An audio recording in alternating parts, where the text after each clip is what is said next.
Good evening, everyone, and welcome to the J Free 906 podcast, the Halloween special.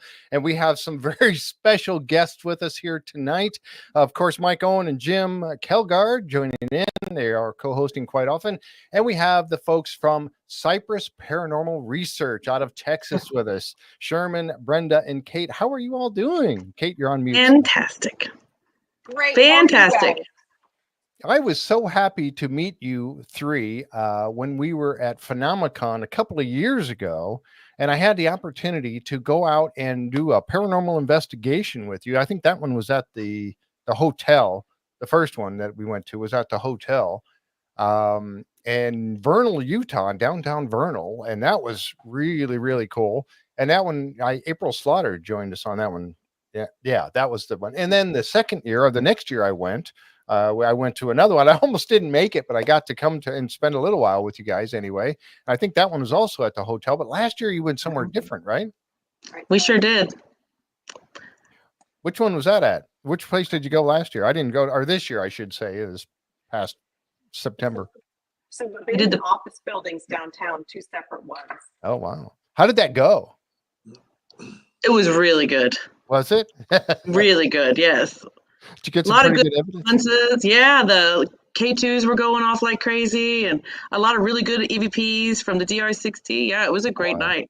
Wow, that's really cool. All right, well, we're going to talk about some of their evidence that they've collected and some of their stories, and I think Mike and Jimm both have some stories to share, as well as I do. But I wanted to thank everybody for joining us here tonight, and if you haven't already, go ahead and subscribe to the channel. And if you'd like to be kept alert of whenever we have new material coming out, go ahead and click that bell, the notification bell, and it's supposed to tell you when something new is up, or we going live, or something like that is happening. And I really wanted to say I love my new intro video that was created by Matthew Ewald. He is an actor and a filmmaker, and he did that one for me, and I just absolutely love it. I'm just going to ask for those of you who saw it in the chat tonight, let me know what you thought. Was that if you liked it? I'm pretty happy. Yeah, that's Coach. It does. Yeah, it's a Freeman thing, and yeah, you wouldn't understand. That's what it says across the bottom. Well, we're having a good time here tonight. We're going to share some stories. I've got a couple of my own, and I've also got one that I wrote or I printed out. This was actually from Oak Island, and some of you may already know this. If you're familiar with Oak Island, you may already know this particular story. Henry DeWitt put it on our Facebook group page the other day. Well, I tell you what, while we have some new guests here, Eva said she likes it. All right, cool. John, thank you very much. I appreciate that. He did a fantastic job with it. Really, really nice. So I'd like to reach out to our folks from CPR, Cypress Paranormal Research, and just ask, you guys have been doing paranormal investigations for a long time, haven't you?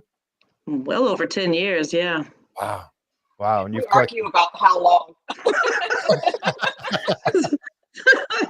It says 2013 on here, but honestly, we were going through some old videos. It really was 2010, I think, is when we started. All right, I gotta ask the question: how did you get started in this? What was the catalyst that put you into looking into this stuff? I don't know who wants to answer that, but go ahead. You go ahead, sister. Sisters, I'll give it a shot. We grew up, our dad's home, the home that he's actually doing the podcast from now, he's lived in for about 53 years.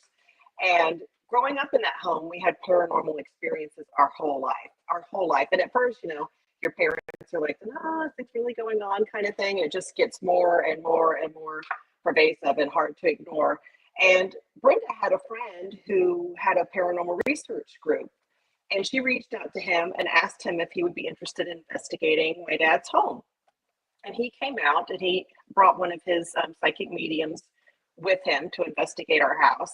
Mm-hmm. And I had a particular experience where I saw a gentleman peek his head around a door frame. It was very clearly a man, and then peek himself back. And that time that I saw him, I didn't see him by myself. So I always felt like there was a man there, but there was a lot of extra other activity that went on in the house. Well, when the psychic medium was investigating the home, she was like, besides it being kind of like a portal for lots of different spirits to kind of come through, there was a man that was from the area. He had owned property in the entire area, and she gave us his name. And she said he has taken up residence in your house because he never had a family. He had, he didn't have the life that he wanted to have, and you have a very family-oriented home, and he's become very protective, and he's kind of like your resident spirit. And since investigating with them, we tried for a little while. We investigated with Gabriel and his group for about a year, and ultimately we disbanded with them, figured we could do this on our own, incorporated the psychic medium within our own group, and now we just kind of do it on our own. Wow. Anyway, Wow. That's one thing. Did that Yeah. make sense? I had, go ahead. Sherman, did you want to say something? No, I was going to say that we kidnapped his psychic medium, so she's now part of our group. Carolyn, yeah, she's really good. Wow. See, I haven't ever worked with a psychic medium before. I did have one on the show once, but I've never really worked with one. Mike or Jim, have you ever worked with a medium at all besides Cheryl Carter? No. Nope, no experience. Wow. I tell you, that's it's one of those areas where, some people are like, oh, nope, there's nothing to that. They're making it up or whatever. But when you really get down and listen to those that are really good at it, it's hard to deny what they're feeling and picking up on. It truly, truly is. Wow. That's pretty incredible. So you guys have a website, I'm assuming, CPR. What's the website? It's a long web address, Cypress Paranormal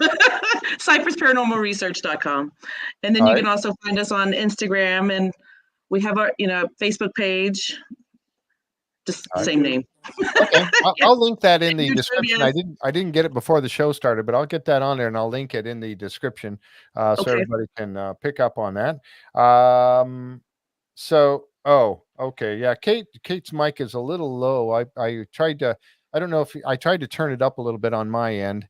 And I know you're coming through the earbuds, so maybe it's everybody else. I got a big mouth. Can you still hear me? Yeah. All right. Well, for tonight's show, being the Halloween special and all, I'm going to, share a couple of stories. And then I think we'll just kind of do a round robin and see who wants to share stories about the paranormal with us. And that's one of the areas where, as you guys have, I haven't been doing it I guess maybe I have, but nowhere near as many investigations as I'm sure you have done. I have done quite a few, and I've collected some pretty interesting evidence over the course of that time. The one thing that I never really was able to capture was any kind of like a full body apparition or anything like that. I have seen those, and that's one of the stories I wanted to tell. And I have told this on the air before, so if anybody out there in the chat, you've heard this, I apologize. I'm going to hear it again. But this was a few years ago. I was actually looking for a new house to rent. And I went out into this one house. It was a 2-story home. And it was one of those ones where you have the hall, the dining room, the kitchen, and you got a long hallway, a bedroom on the right, and 2 bedrooms on the end of the hallway on the right and the left. And so we're walking through there, and John was taking me down the hall, and he was showing me the rooms. And we turned and went into the first room on the right-hand side. Beautiful sunny day, middle of the day, sun was shining in the windows. There was no curtains on the windows or anything like that. As we're going down the hallway, I kind of got a little weird feeling. And then we turned and went into that bedroom on the right. And as we did, I glanced back to the master bedroom that was on the left at the end of the hall. And there was a window there, of course, no curtains on it. And sun was shining outside. And there was a shadow figure standing right there. And I could see him clearly because of the fact that the window was, sun was shining outside. And as I turned to go in the room, and I just glanced back and I was like, and I didn't say anything or anything. I just went, okay, I saw the head, the shoulders down to about the waist. to where, then there was the rest of the house. That was just the window. He was just covering the window area. And so I turned, I saw him, or I say him, I don't know what it was, but I get the feeling it was a man. So I don't know how that feelings play into that. But so I went ahead and I just smiled. I turned and went into the room and he showed me around everything. And then we came out. When we went into that master bedroom, nothing. There was the full sun shining in the window and all of that. And that kind of thought, and I did rent that house, by the way.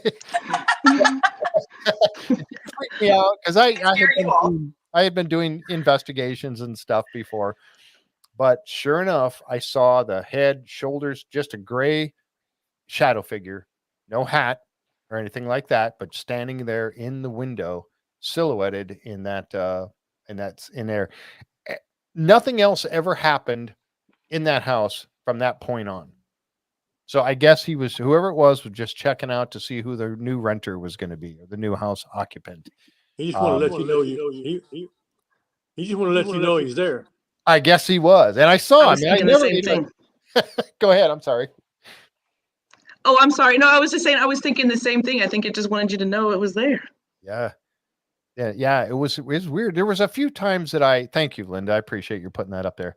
There was a few times where I had funny, a smell, a strange smell come out of nowhere.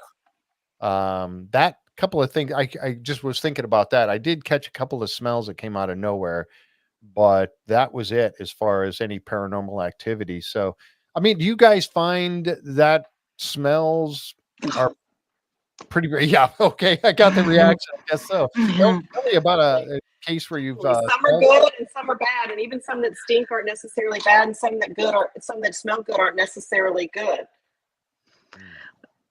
So when we went and stayed, it was for my daughter's 16th birthday. She wanted to go stay in Jefferson, Texas. It's, very haunted, right? And we were staying at the Jefferson Hotel, and we were kind of going around this table earlier in the day and just like, if you want to come see us, do this, whatever. And then I think I even said, well, if you're going to do anything, at least just scratch my back for me, right? I'd love to have my back scratched. Well, that evening, where we even have a camera set up, right, as we're sleeping all in the same room. And I remember you saying you smelled something, and it smelled like a man, I can't remember though. Did you say it was a man, like a sweaty kind of smell or a cologne? I can't remember. Right? Like a body odor, like a musty body odor with a little bit of cigar smoke still rotten in there. It was very masculine smell, just in one little spot in the room. Right. And then later that evening, I just wish I wouldn't have said it. You can see on the camera, for some reason, the audio would not come through, of course, but you can see my reaction in the camera. We're sound asleep. It's about 2 a.m. and you see me react, and we're looking around like, what happened? Something literally went from the bottom of my back, scratched me all the way up. Didn't leave a mark or anything, but just enough to wake me up. Be careful what you asked for. Right? Yep. Never did that again. Wow.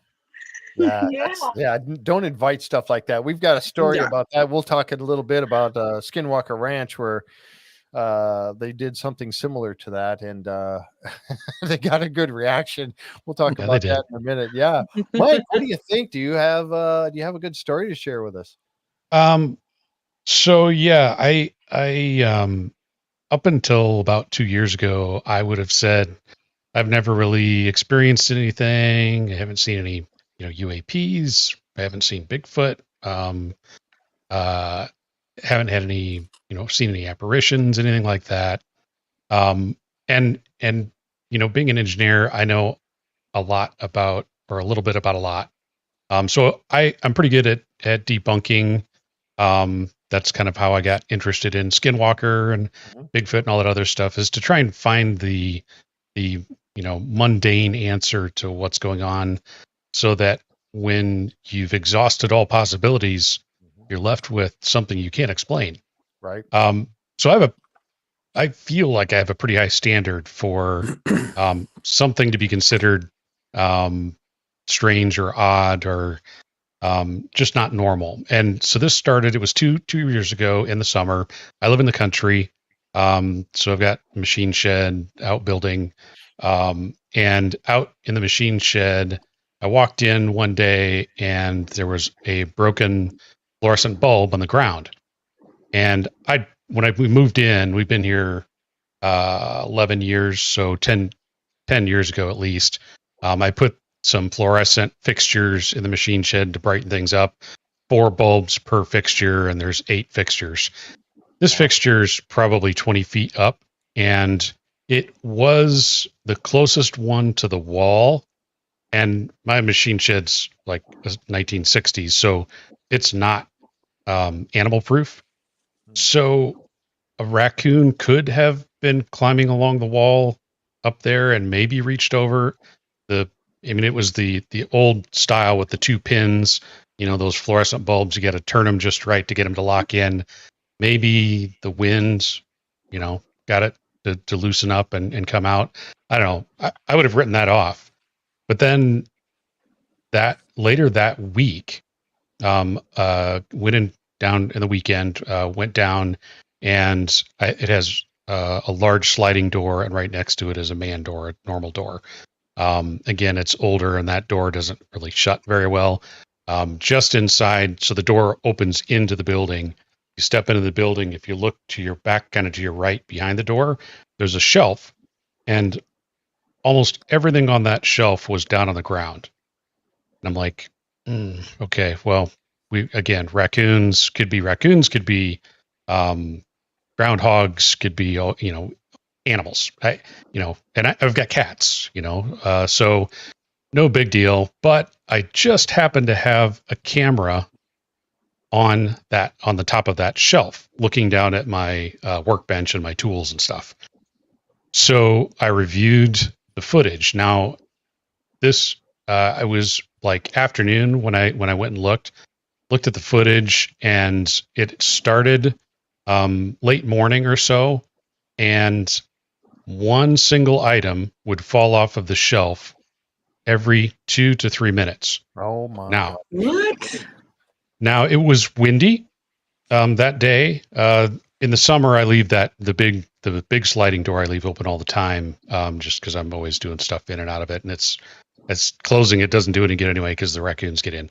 So it was windy, and I'm like, okay, well, maybe it's every time the wind blows the man door open, it bangs on the shelf, and that knocks something off. And so I'm watching the video. The camera's actually attached to the shelf. Mm-hmm. So if the door was swinging open from the wind and banging into the shelf, you would have seen the impact on the camera, no doubt. Yep. Nothing. Every 2 to 3 minutes until it finally just stopped. I'm like, okay, that was really hard to explain. Then, and this all 3 of these things that I'll talk about happened within about 2 to 3 weeks. Then in the middle of the night, heard a loud crash in the house, come running out, and didn't see anything, go back to bed.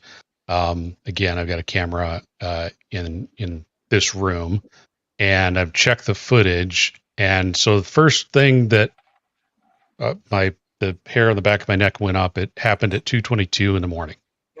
And I'm being an engineer, really good at recognizing patterns, and 2:22 is a pretty specific number. But the surround sound speaker, I've got to get my finger pointing right up here. If you can see that surround sound speaker, right there, that had fallen off the wall. I'm like, okay, I mean, it's been there for 10 years. Granted, it's got one of those drywall plugs, which I hate, but the position of the speaker was more important than trying to get into a stud. So I'm like, okay, so it just stripped. So I pick it up, and it's a pretty heavy. It's a dipole speaker, so it's pretty heavy. It's like 12 pounds. So it was anchored pretty well, installed it pretty well. I'm like, okay, so probably the anchor fell out of the wall. I go and look at it, and nope, the drywall anchor is absolutely solid, still in the wall. I find the screw was still stuck into the bracket that's on the back side of the speaker, and I'm like, okay, so this threads in the drywall plug probably stripped. So I go up and I start putting the screw in, and wasn't even one turn, and I'm like, uh-oh, it's rock solid. I got to go get a screwdriver to put it back in. It's that tight. The other speaker, I went over and checked it because I'm like, okay, last possible explanation I have is it's a speaker, right? So it vibrates and, it's making noise and doing its thing. Maybe that backed it out, but the other speaker on the right side, the screw is exactly where I put it. And I put it in a very specific position so that the speaker tips forward just a little bit. And it was right where it should have been. I have no clue how that screw backed out. It's too tight. I can't put it in by hand. I have to put it in with a screwdriver, and it still fell. And again, just because this was all falling things for whatever reason, I put that all into the same category, and it all happened within a very short time period in my mind.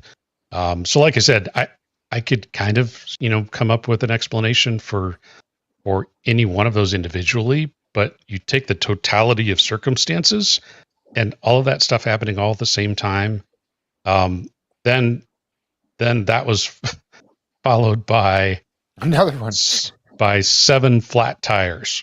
What? And in the 10 years we've lived in the country, I've had 2 flat tires, one on a lawnmower and one on my truck.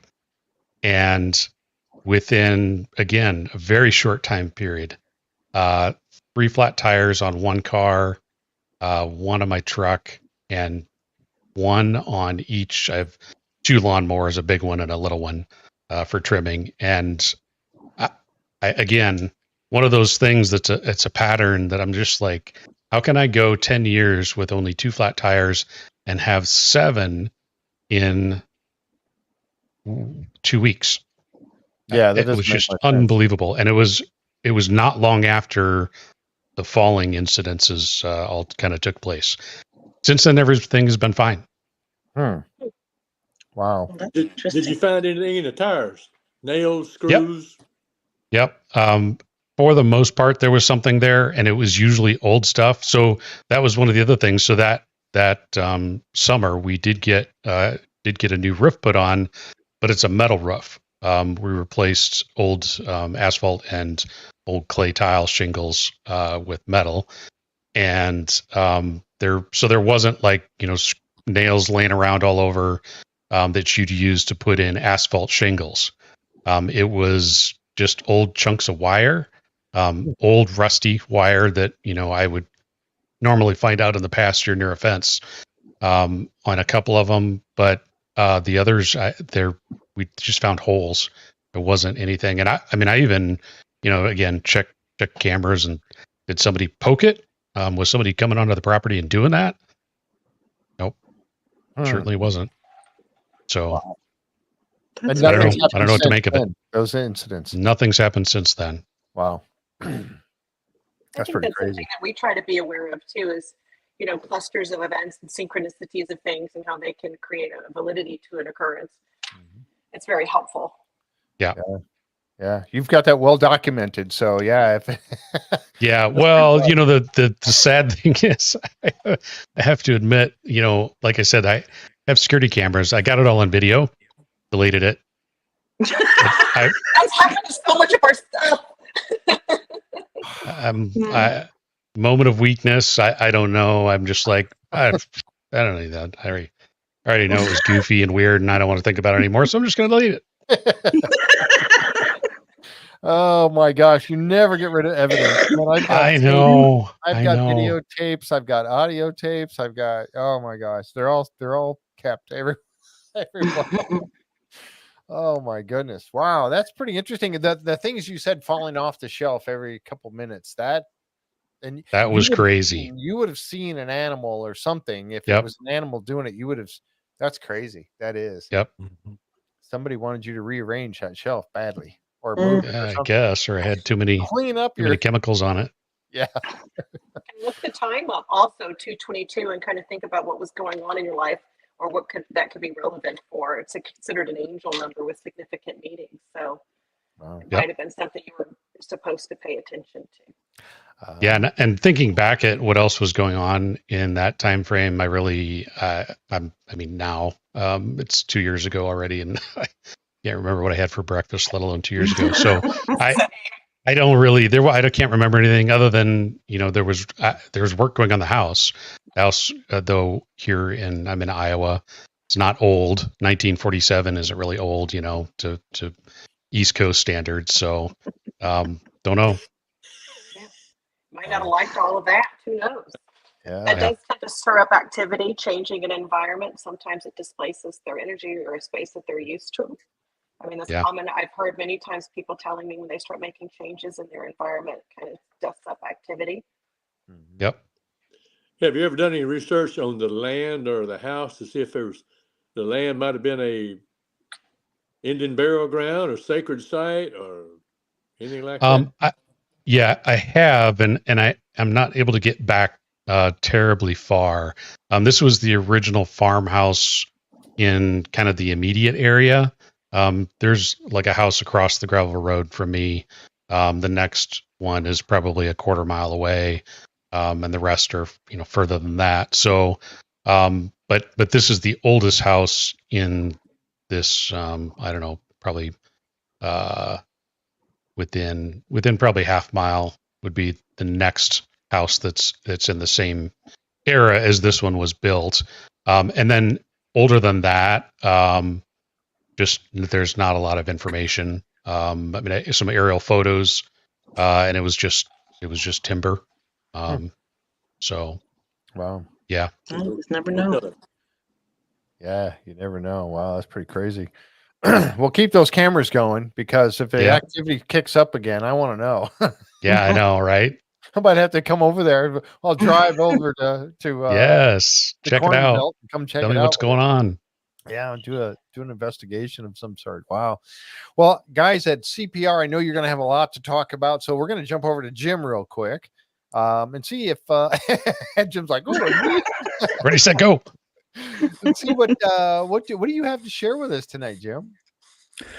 Well, I actually had a little bit of a chat with Roger before we got online tonight, and I got Roger's go ahead to share the story, because what I thought I would share is what Roger and I experienced at Phenomicon on one of the nights that we were getting ready to go to sleep in our hotel room in Vernal. And I haven't told too many people about this, so this is the first time this is being told in public. So I apologize if I don't make any sense, but again, me being a Raiders fan, I'm not supposed to make sense. So all should be normal with my what I'm about to say. But it happened on the second night of Phenomicon. Roger and I, it was Thursday, September 5th. And Roger and I had just gotten back from attending the Skinwalker Ranch behind the scenes VIP dinner. And I had my synthesizers set up in my hotel room. And as I did every night before we had the Hitchhiker performance, I would rehearse for a little bit with headphones just to make sure, all would go well. And Roger had already gotten himself to where he was already laying down and had his headphones on or whatever. And so I'd wrapped up and turned off all but the light that was on the nightstand. And Roger's in the bed across from me. And we're just kind of laying there, and I'm getting ready to put my headphones in and my my iPod to turn in for the night. And all of a sudden I just started getting this really uneasy feeling, like this really kind of creepy, really bad vibe kind of feeling. And so after about 3 or 4 minutes of this feeling just growing more and more intense, I asked Roger, I says, "Hey, Raj, I don't know, I don't want to, like scare you or sound weird, but I just got a really bad feeling." And I'm like, "Are you feeling anything?" And he actually said, I'm actually glad you said something, Jimm, because I was about to say something to you. There's something here that just isn't right." And just to kind of frame this for you folks, I generally don't experience a lot of paranormal activity. I've really only had a handful of them throughout my life, whereas Roger's like a paranormal magnet. He just has things that happen all the time and that have happened to him ever since he was a young child. And so these kind of things are not something that I normally am used to, whereas Roger is much more accustomed to seeing and experiencing these things. So he said, "Yeah, Jim, I'm feeling the same thing." And so we both, Roger and I, being practicing Christians, decided, well, we'll say a prayer. And so as I'm saying the prayer, I kid you not, there was like a voice in my head, like somebody, what it was like somebody was in the room, whispered in my ear, and that was like, stand up and cast this thing out. And so just like a bolt of lightning, I just instantly darted to my feet. And in my church, we just have this process where if you're going to cast out an evil spirit, you raise your arm to the square and cast it out in the name of Jesus Christ. So I did that. Bear in mind, at this point, didn't see anything. There was nothing that we visually saw, just this really constantly growing dark presence of something that was there.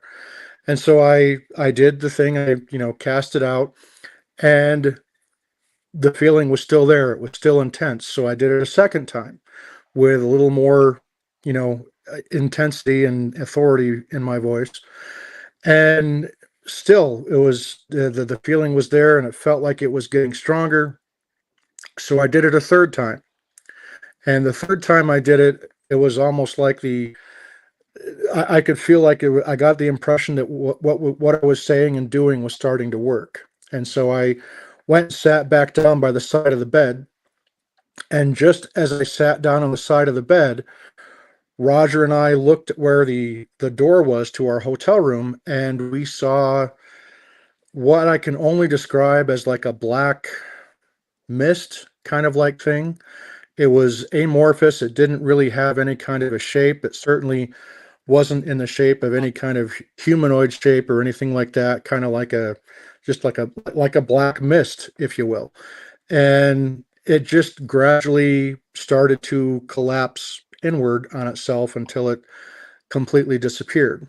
Wow. And so at that point, Roger and I decided, okay, let's get back to saying a prayer. So we went back and we said a prayer, and I kid you not, like as soon as we finished and said amen, it was like the light in the room just got noticeably brighter, and all of that negativity, um, all that really creepy feeling was gone. But for the roughly 3 to 5 minutes that the whole experience lasted, it was pretty intense. And Roger and I still we don't have anything to associate it with, because it's not really something that either Roger or I dabble in. Now, again, for Roger, this kind of thing happens to him.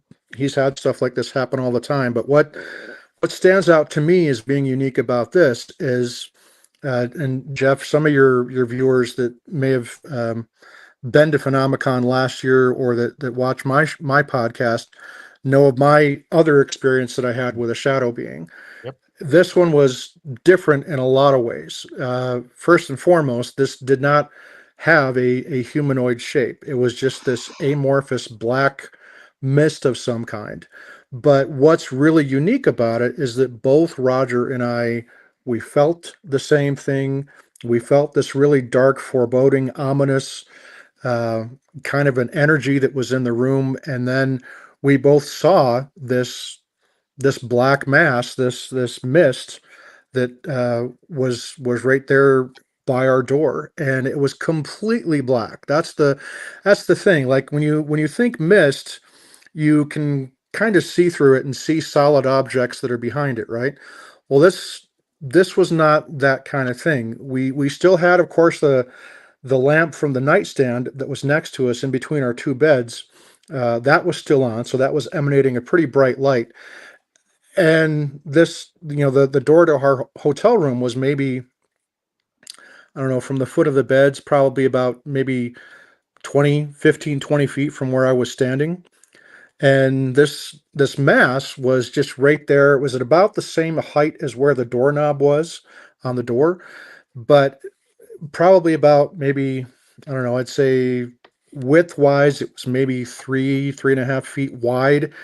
And then tall wise, probably around the same, probably about maybe 3 feet tall kind of thing, but it was absolute jet black in the middle of it. I mean, we couldn't see anything except for this mist, and it was just kind of, it had motion to it, which was kind of odd, but it didn't take any shape. I mean, it wasn't the shape of like a sphere or anything like that, but Yeah.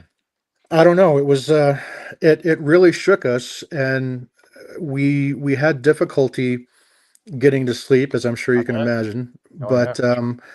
But that was what that was what happened on the on that second night of Phenomicon, and hasn't happened since. But that would be, I guess, my limited understanding of the subject is that would be my second shadow being encounter since being an adult, and quite a bit different from my first one, because my first shadow being encounter obviously was with the one that they call Hat Man, and that one was very clearly defined, very clearly formed human-like features, but as far as the scariness between the two experiences, this one that Roger and I experienced at Phenomicon uh, was a little scarier in some ways. And I think maybe that's because both of us were there to see it, Yeah, for to sure. to acknowledge what each of us saw. So that's my story.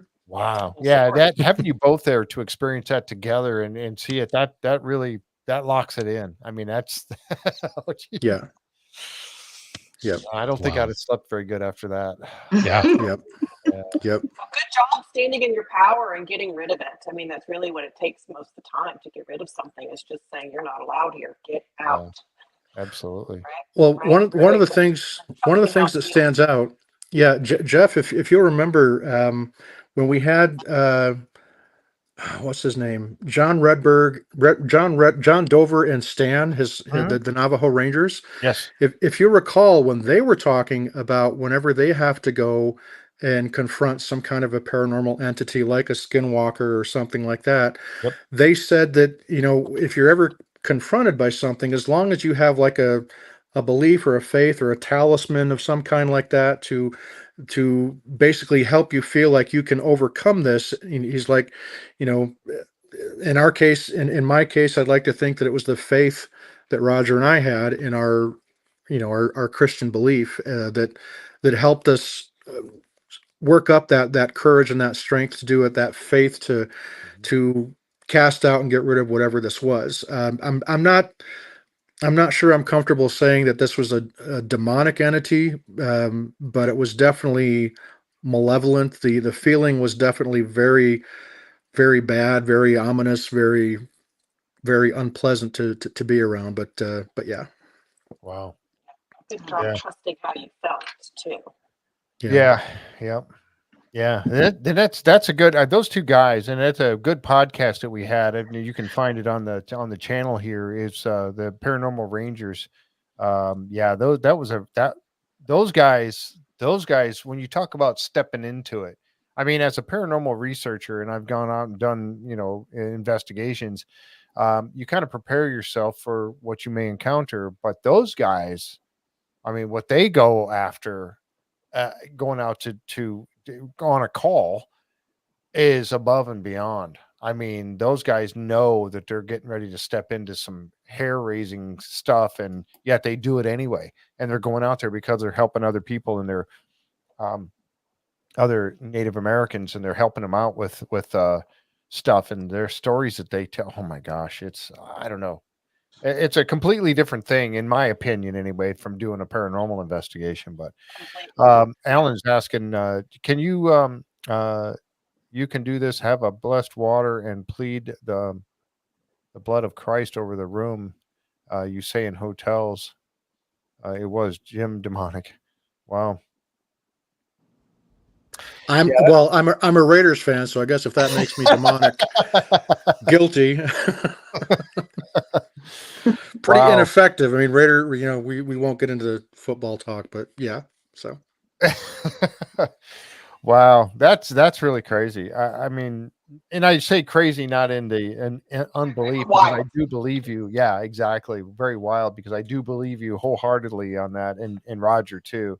That's I don't know. You guys have had some scary stuff. My stuff really hasn't been that scary. It's all, been stuff I could handle. That I don't know. That would take me into a whole new area there. Wow. Okay. Cypress, what do you guys? What do you? I know you've got a lot of stuff for us. What do you have for some hair raising?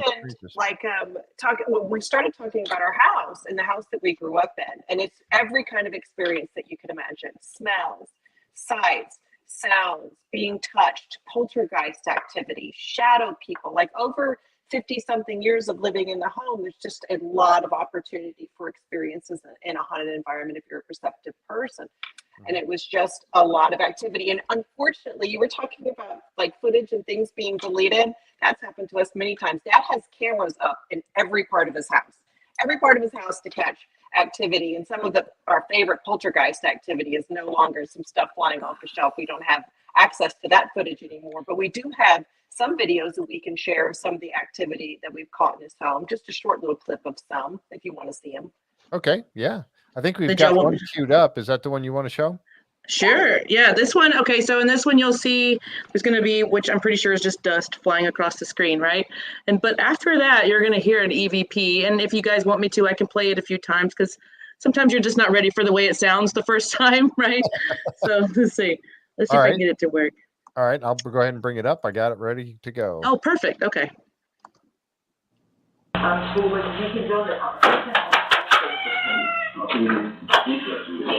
look at interesting this story. A man in Buenos Aires is thinking out of the box. Actually, I heard something. Yeah, let's play that again.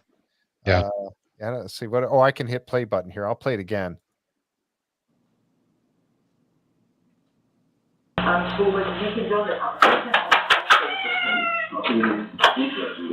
But look at interesting this story. A man in Buenos Aires is thinking out of the box. Actually, wow, I do hear something in the background.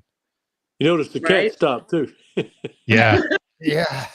Heard an old-timey phone, like that old ring sound up in the attic. I mean, it sounded like someone is beating on drums in the attic. His attic seems to be and sometimes I think spirits kind of hide away from the main part of the house or the activity, and maybe that's why they kind of are up in there. I'm not really sure.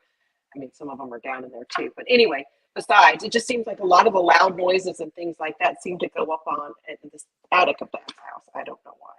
Wow. Yeah, I've had flat screen. I had a flat screen TV fly off the wall. It was bolted to the wall when it was swinging mounts. Had a lag bolts going to the studs. And I'm in my office one day, and there's just a loud crash. I walk in there, and that TV is laying on the floor, smashed to pieces. Wow. And it pulled this. Did it pull the screws out of the stud? Pulled everything. It ripped it off the wall. I could have stood on that thing, and it wouldn't come off the wall. Wow. I said, "Well, okay, you got my attention. I didn't like that TV anyway." Right. You're ready for a new one. Yeah. Time for a new one. Yeah.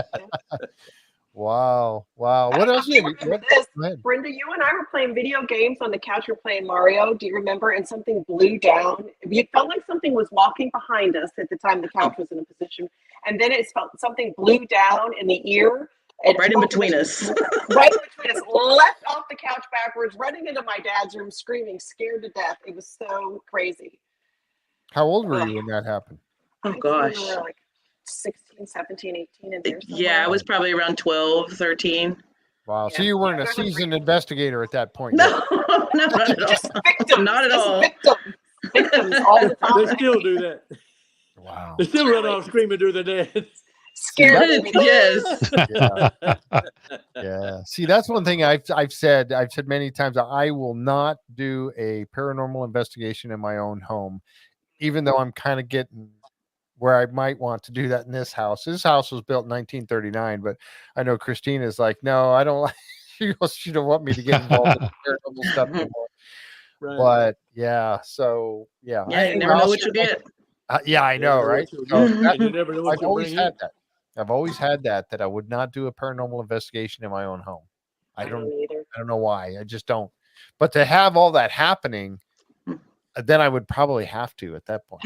Your dad I mean, if does you're a having lot. that much activity, ugh.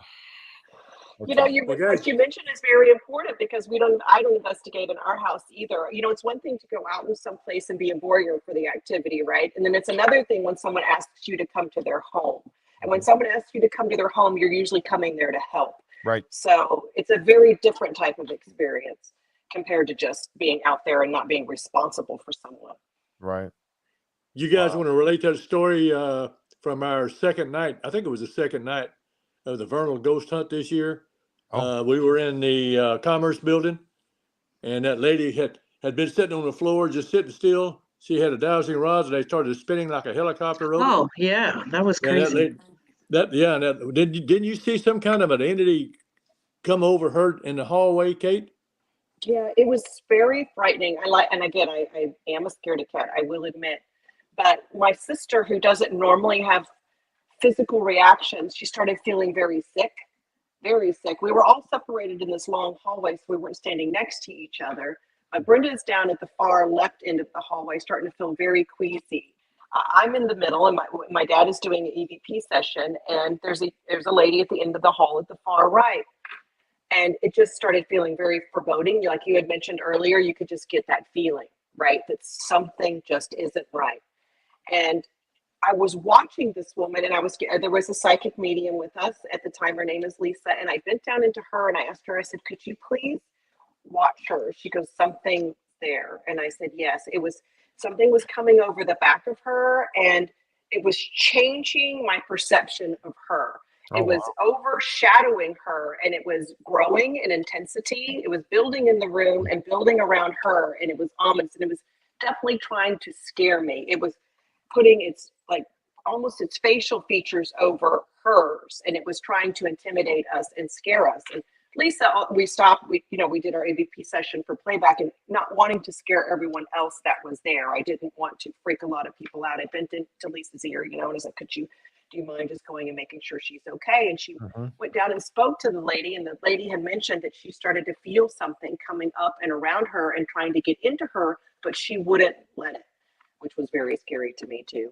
And so Lisa helped her and got rid of it. And that's, you had mentioned about not ever investigating with a psychic or a medium, but for us, it is a tool in our toolkit that is invaluable, because you can have, I don't have that gift of discernment. So even though I might have some perception or some feeling of something that's going on around me, I'm not exactly sure what it is. And, you could be communicating with something and it may feel or seem like it's not very threatening, but it may not be what you're speaking to, right? So having someone there to help you discern whom or what you're talking to, and then to help you or help others if something goes way left, it's very, very important to us. I don't like investigating without one. Yeah, that's for sure. She has saved us many times. Sorry. Yeah, no, that's great. That's good information. And we had kind of talked about that a little bit before we got in the pre-show, talking about, I had never, worked with a psychic medium before on an investigation, but that would be interesting to do because of and I was going to bring this up earlier just to kind of mention that it seemed to me, and I kind of felt that way for myself anyway, as I was going through doing more and more and more paranormal investigations, I was finding that I was becoming more in tune with that. And I think that, I don't know if it happens for everybody, but at least it was happening for me, that some people I think are already, like maybe Roger is already in tune with his surroundings that may not be of, the here and now or whatever, of this, paranormal. I'm going to leave it paranormal. He may already be in tune with all that stuff and may have been for many, many years. But I think other people, as you get into this and the more you do these types of investigations, you become more susceptible to your surroundings. And I do agree with that. Oh, for sure. Absolutely. He had mentioned being with someone who was very open and perceptive. And oftentimes I find that when we are with someone, it also enhances our ability to see things too. It's kind of like some kind of contact high. I'm not exactly sure, but you kind of become more open yourself, and it also is helpful. Because you kind of like brush off a lot of things that you experience when you're not someone who sees as well as they do, or is as sure about your gifts or your perceptions. You kind of brush things off a lot. And when you have someone else to bounce something off of, like when he was able to ask his hotel mate, are you seeing it? I was just about to mention this to you. And like, by yourself, you might have just completely brushed that off. But when you have someone who has that sort of perception, it helps you also become more confident in the things that you perceive that you might otherwise just shrug off. Right. And I think that's the key right there, is things that you would shrug off because you may not even have noticed it. You probably did notice it, but you didn't make a note of it because like you said, you kind of shrug it off or whatever. You didn't. But once you're doing an investigation, you do them over and over, and you start to really, your senses open up, I think, in many ways too. And so you start to feel, hear, smell, all these senses are starting to fire off, especially when you're in a building and you're on a floor. And I've had this happen where I'm on a floor by myself in this in this place, and you're walking down the hallway and it's got all these doors with little, rooms on each side, and you're by yourself. You're completely up there by yourself. Right. And you are very open to anything. Right. Your nature, it takes over for you, and you feel like a hunted animal in some, strange and predatory environment. All of your senses open up, and you're very aware of your own environment for safety reasons, even. Yeah, exactly. Wow. What else do you have for us?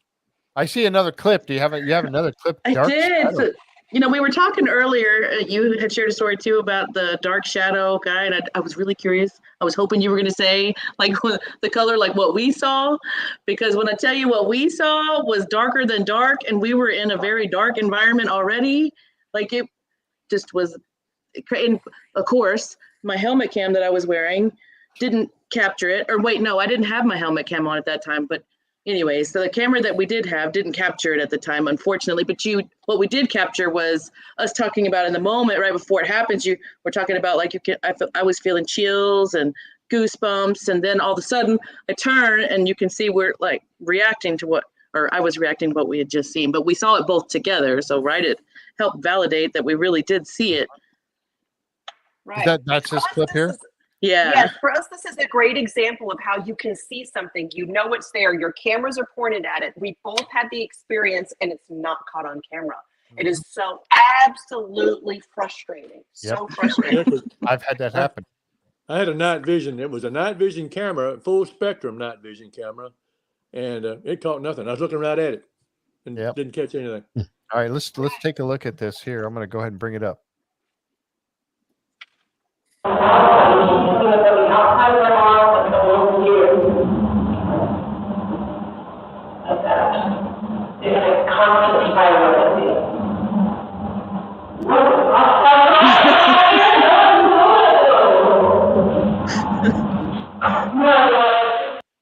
Did it say hello? It did.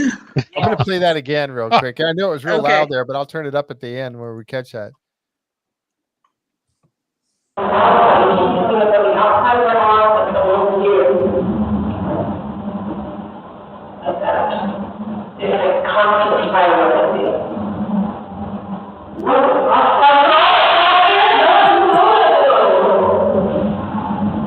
Hello, I heard it. I heard it. Oh my gosh, I heard it. We were in a jail, and what you don't see and what we see is that shadow darker than dark. We're starting to kind of get creeped out and want to get out. And as soon as we start to move out, it tucked its body. It had a head, shoulders, and torso, and tucked its body into the corner to hide from us. And you see Brenda's reaction, and she's backing up, and I'm backing up, and we're both backing up into Dad, who's like, "What's going on? What's happening? Why are we leaving?" I don't see anything. I don't see a thing. Yeah. Wow. Well, you know what? Think about that too. And maybe a shadow figure like that wouldn't show up on that particular camera. Right. Yeah. I don't know. Have you had others that did show up on the? Yeah. Yes, a lot of times the dark shadow that we were sitting in our old home, and when this dark shadow creeped across the floor, like scurried across the floor, and you could see that on our cameras. You could see it darker than dark with our eyes, and you could see it on the camera. But it's just strange. It doesn't. Oh, I don't know. I don't know what makes it visible and not visible. To be honest with you. Wow. Yeah. Yeah. Maybe it's them.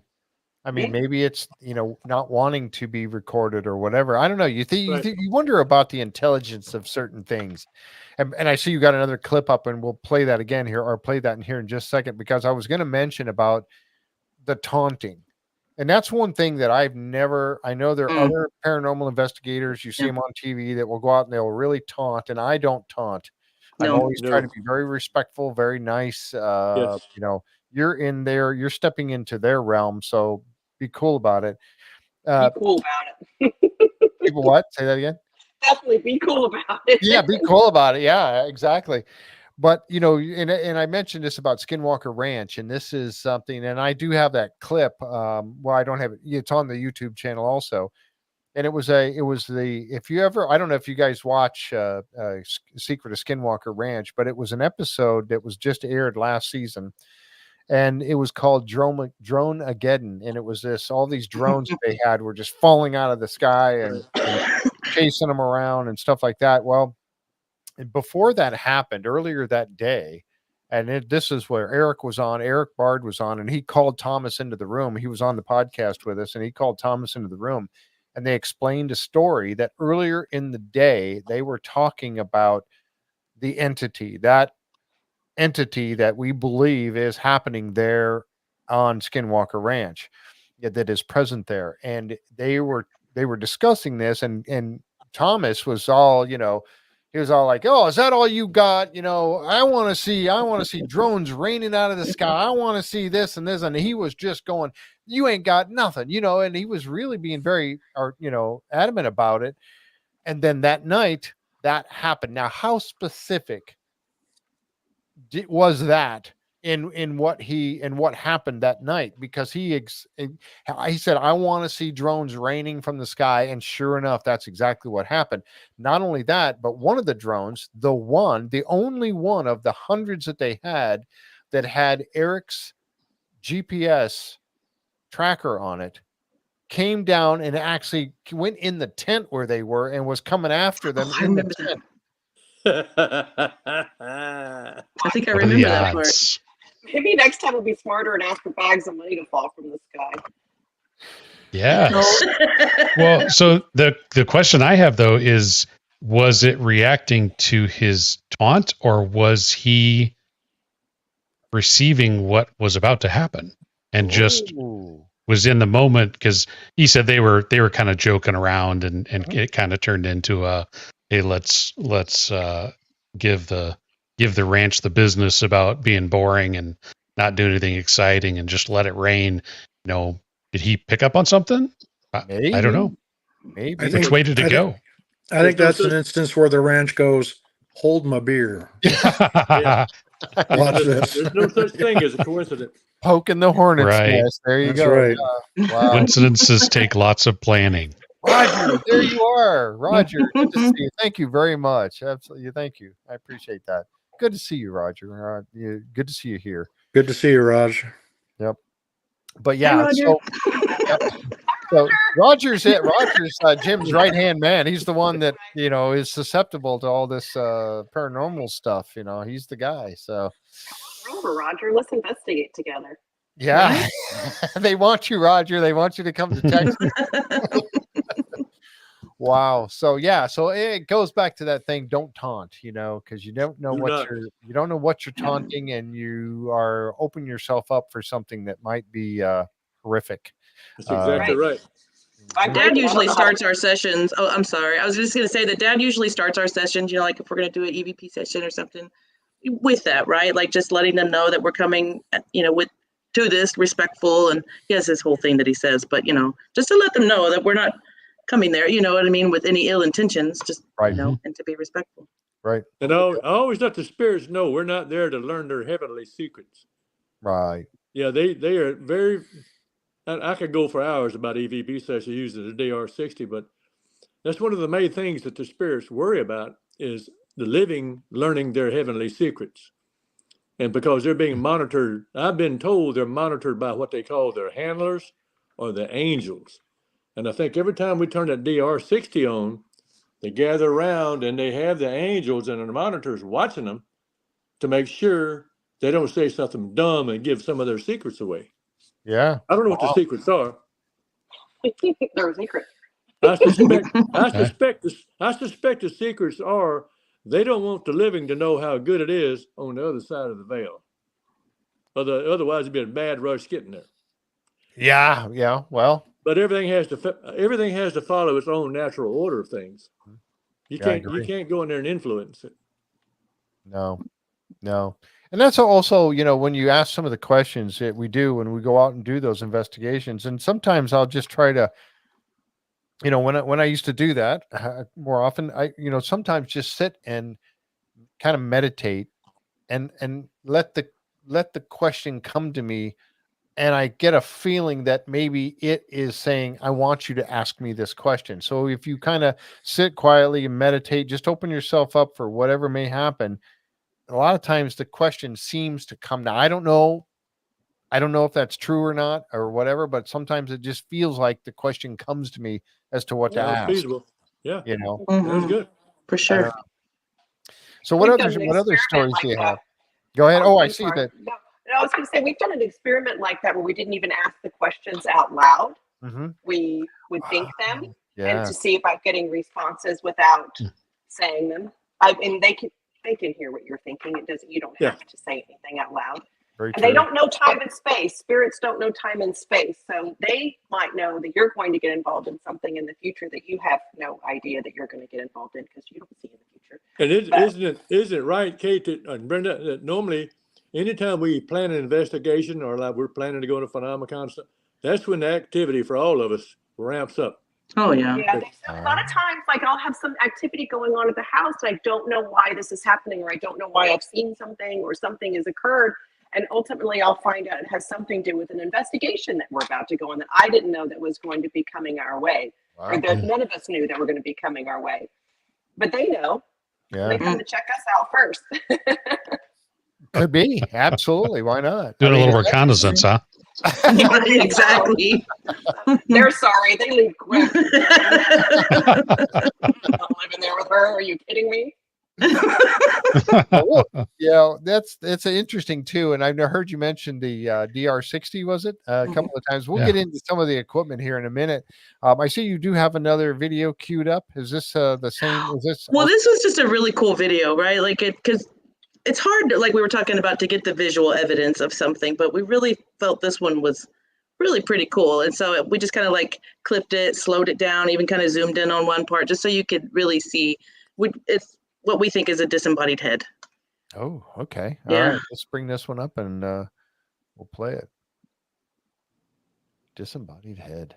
What happened to the music? Y'all still hear it?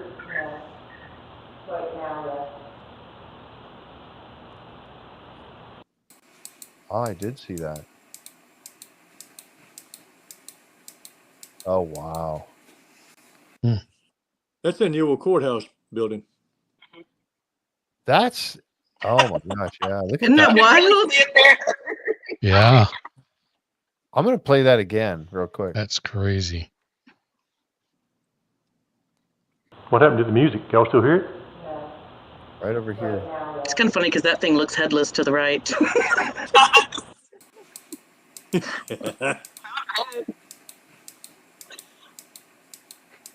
Oh, wow. It moves from behind the pew to in front of, or that chair, whatever that is. It Right? kinda- Looks like it. Right. and then it kind of comes in front of it. Yeah. Wow. And it's fast too. Yeah. That's a good one right there. That's really good. Yeah, that was one of the scarier places we've ever investigated, and I will never go back to again, We won't honestly. go back. Nope. Really? Never going back. Yeah. And you said that was a courthouse?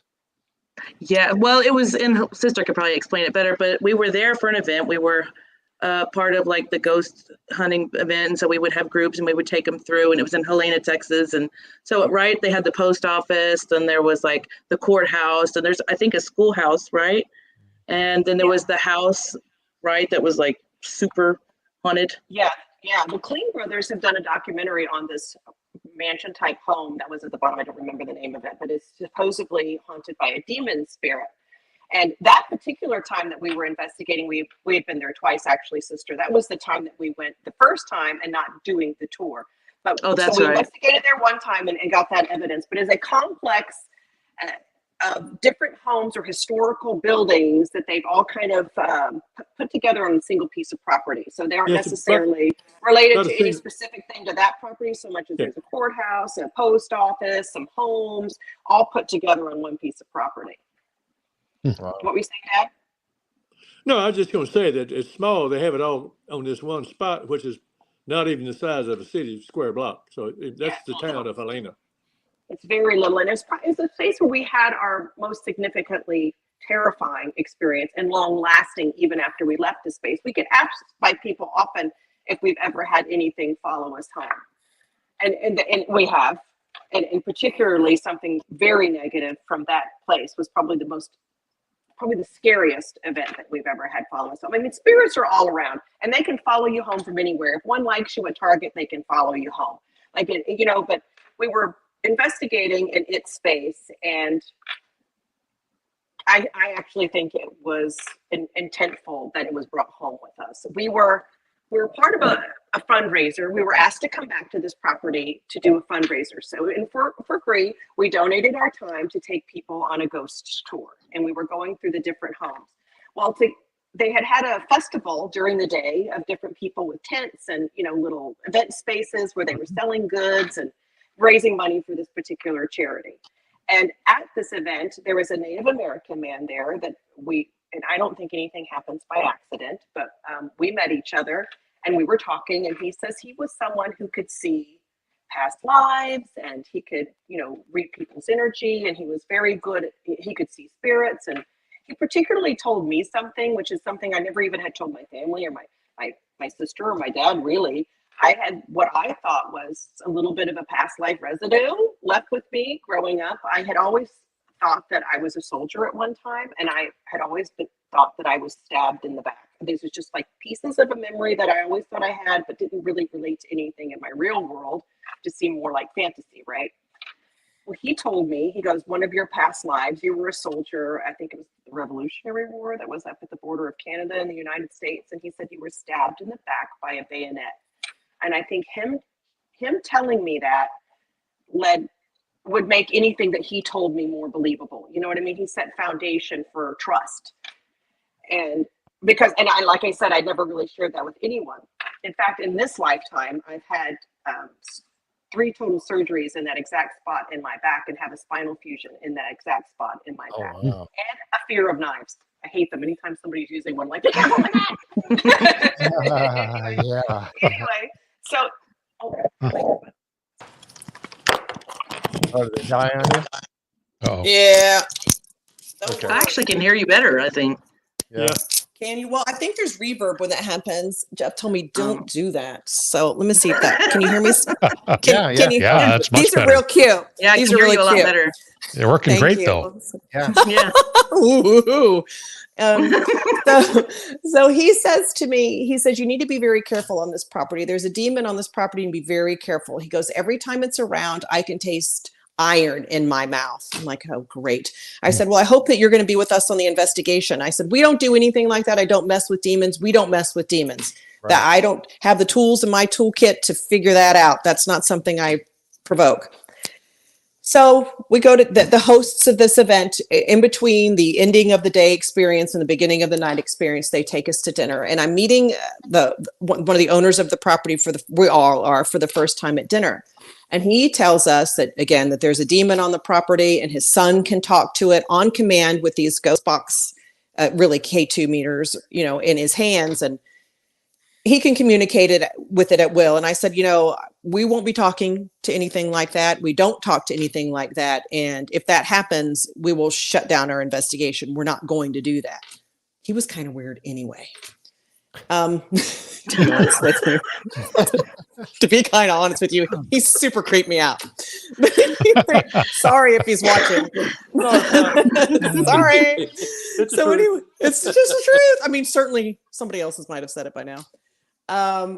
So we're investigating at the end of the night, and I don't like to be separated from my dad or my sister. We stick together. That's where we feel the most safe, is with each other. And for what dad had been separated from us, and my sister and I are in the last room doing the final part of our investigation. And we probably have about 15 or 16 people in the room with us. They're kind of scattered in a bit of a semicircle. And we're doing an EVP session. My sister and I are sitting together on the couch.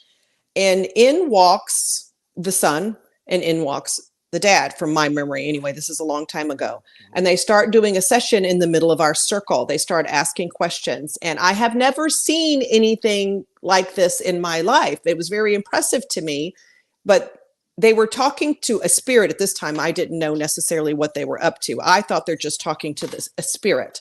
And he's asking to light up my left hand. He's got a K2 meter in both hands. He's like, light up the one on the left. It lights it up. Light up the one on the right. It lights it up. And it goes in the sequence with, command and response.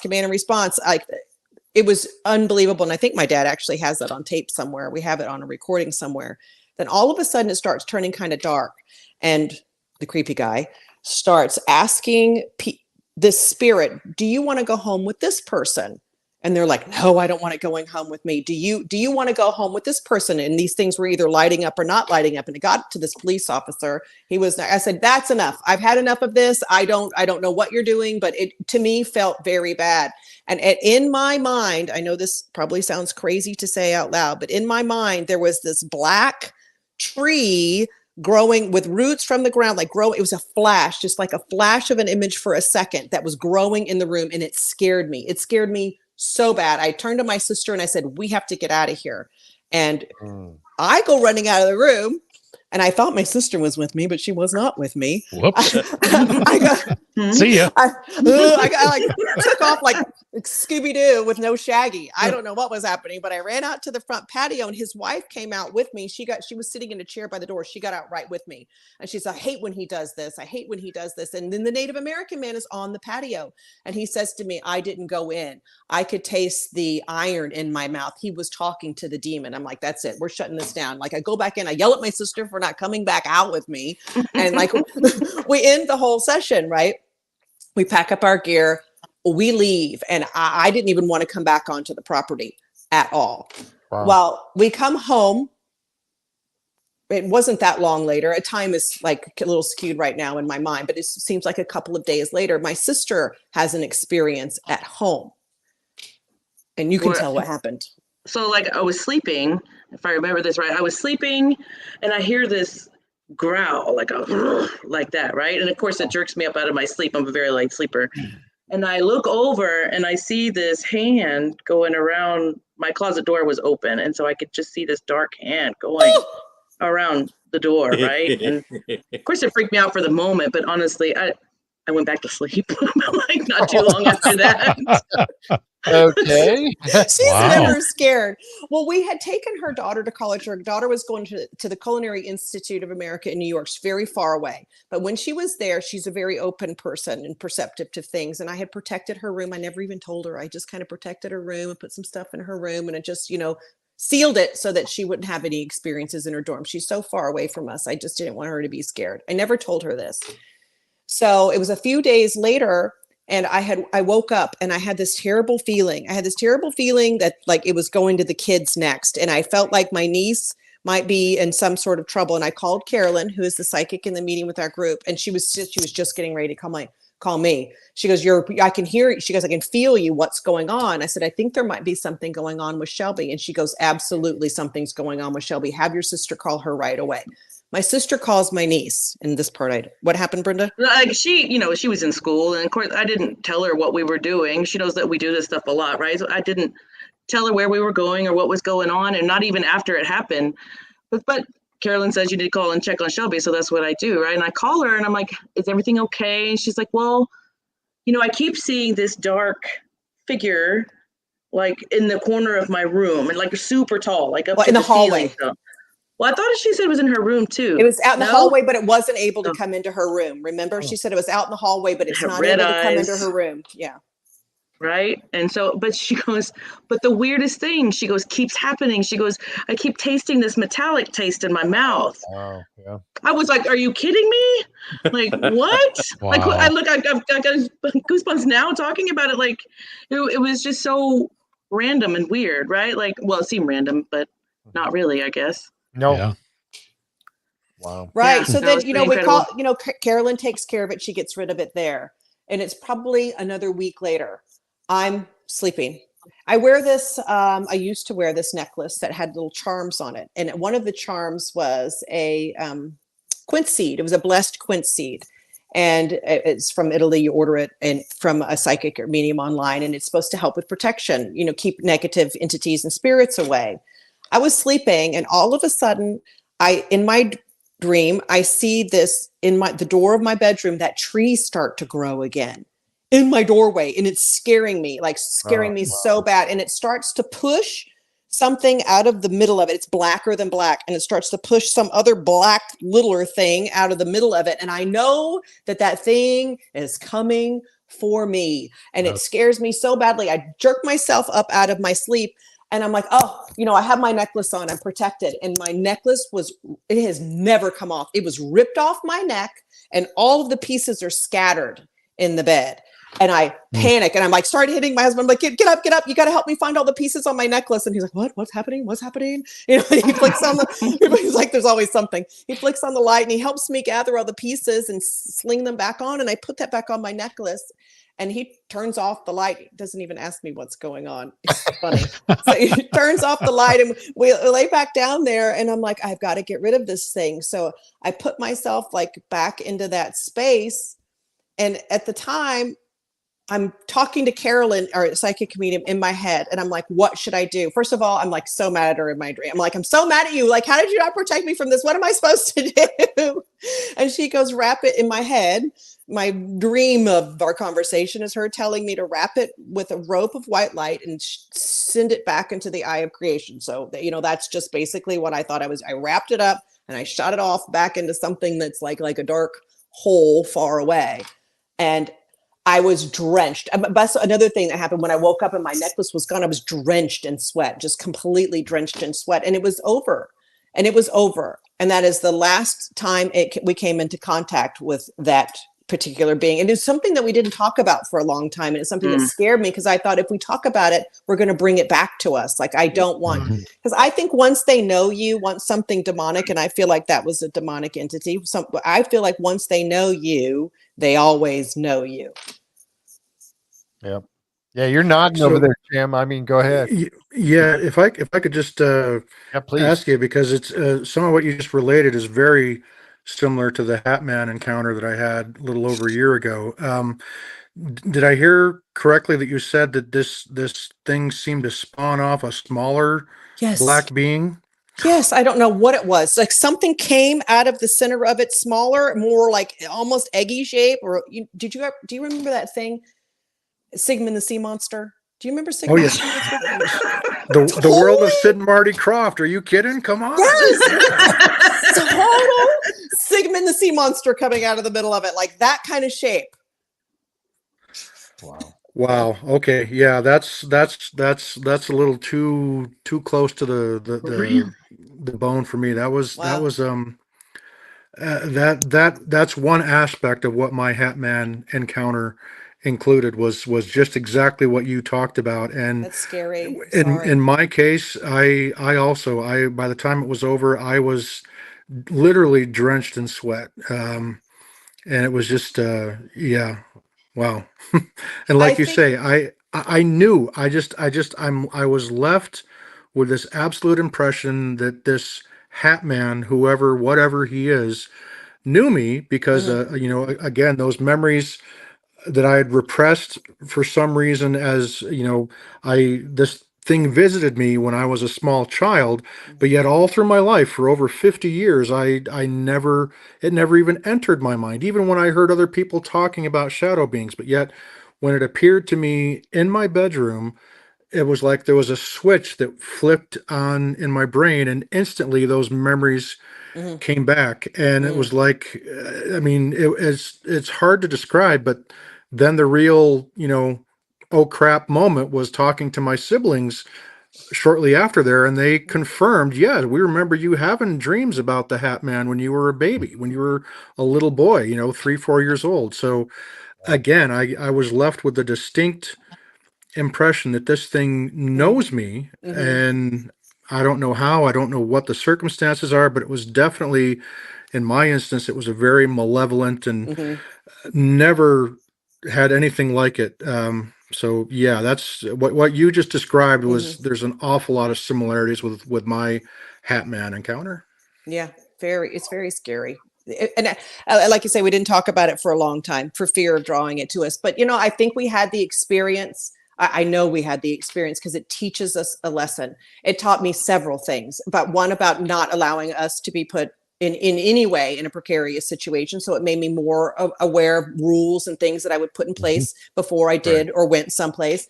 But besides that, it made me a little bit more confident in myself because I had to take care of that situation on my own. Carolyn told me you were meant to have that experience so you would know what you're capable of. Yeah. So I think in a lot of the things that we experience and a lot of the conversations that we have, a lot of the people that we meet, a lot of the places that we go, they are meant to be learning experiences or in some way, some sort of transference, because I don't think I know anything. I have a lot of opinions based on things that have happened to me, but those are fluid opinions. My thoughts are always changing by hearing different things from other people, by experiencing different things. Like we all, I think, have come a long way in what we think really goes on. And I believe a lot of what people say, where before I would be like, I don't know about that. And I'm like, oh, Yeah. I totally believe you. Right? Yeah. When people usually start the conversation with, you're going to think I'm crazy. And you're like, no, we won't. Nope. Yeah. Grimy, huh? Yeah. No. Yep. I've had that. Yep, for sure. Yeah. But nope, bring it. I want to hear what you got to say because Right? I've been there, done Yes. that probably. So Right. I'm going to learn something. absolutely. Yeah. And I do, that's something true that you do learn something even from other people's experiences, like what you guys have shared here. You learn something about that, like we were talking about, with Thomas Winterton. What did he pick that up? Did he cause it to happen, or was he given that information? That's something I hadn't thought about. So Me either. That was good. yeah, exactly. Wow. So I see you have another video queued up. Oh, I have tons. No, I'm just kidding. For days. I'm just We kidding. could talk for days. This one we just thought we might want to share just because honestly, it was such a great, like we've investigated here a few times. It's a plantation home that's in Fort Bend, I do believe, right? If I remember right.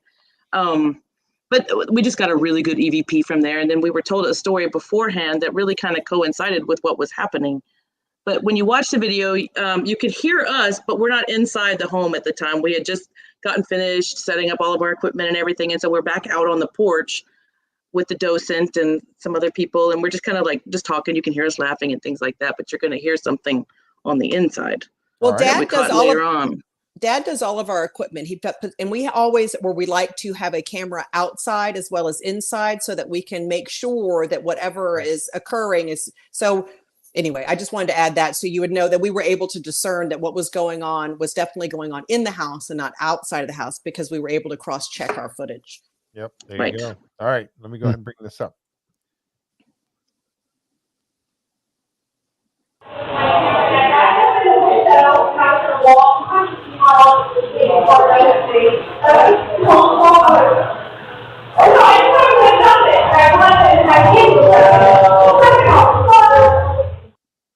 Wow, I got to play that again. I missed the first one completely, but I'm going to play that. I'm going to turn it down just a smidge because I hope that's not too loud on everybody's phones or whatever they're watching on. But let me, I'll play it again.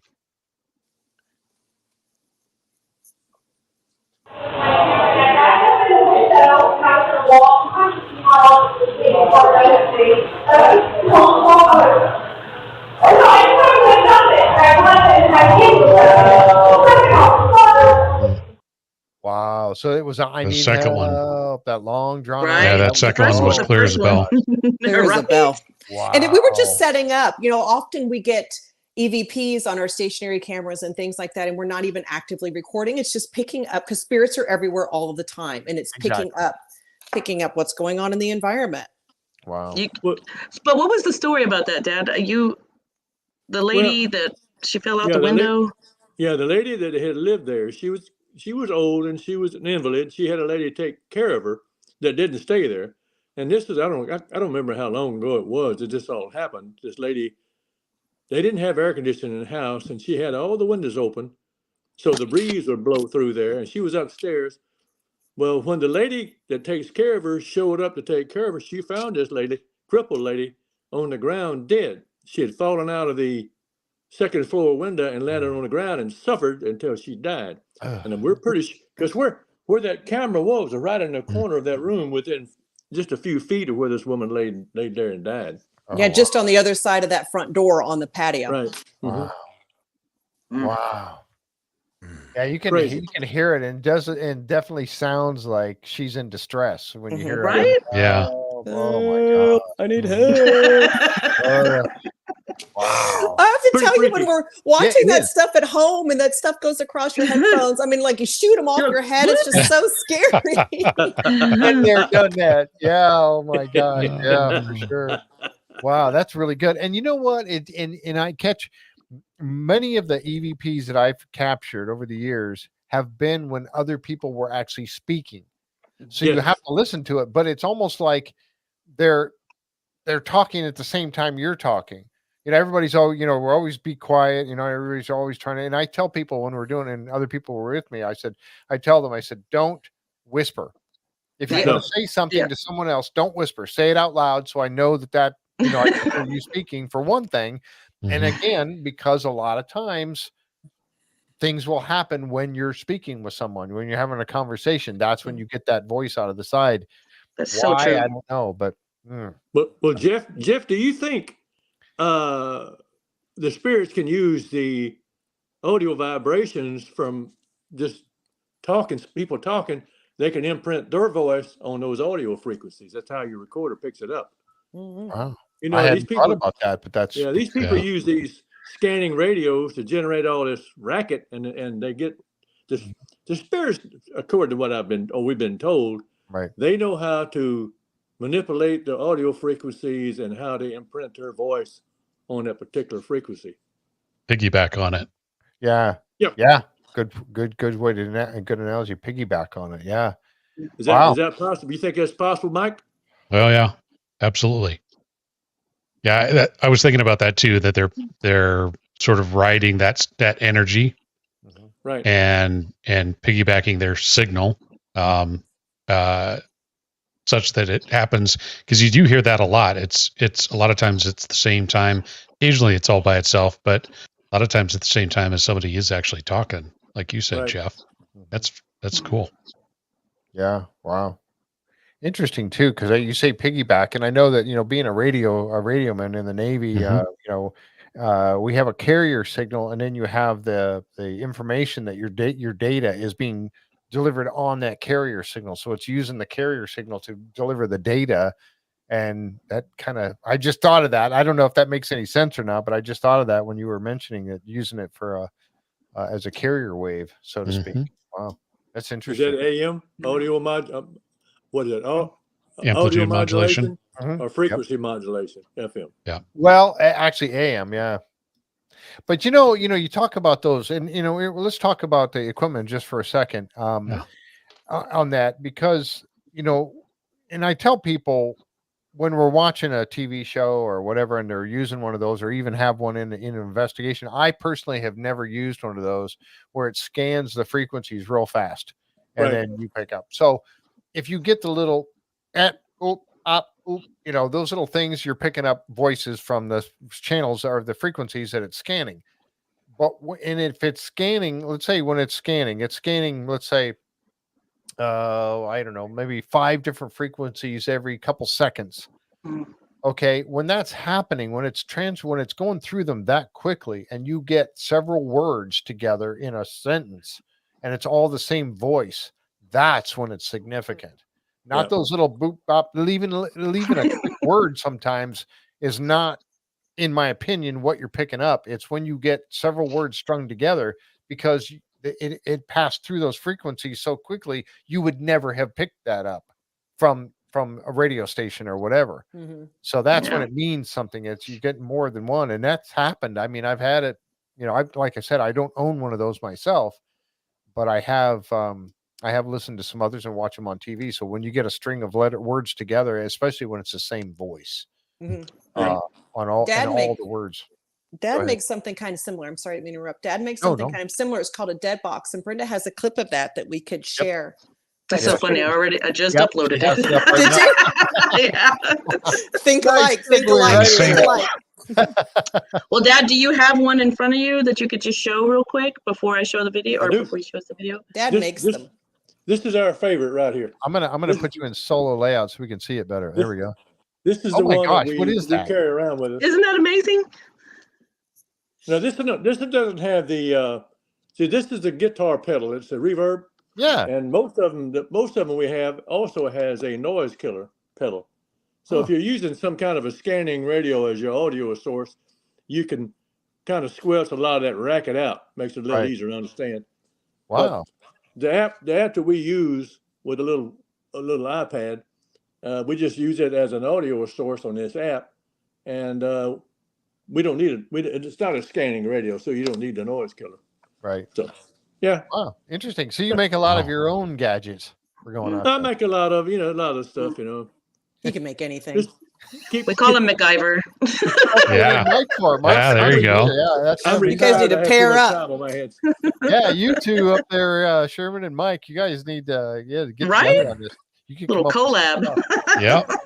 Yeah, for sure. All right, let's take a listen to this to the dead box. You call it the dead box.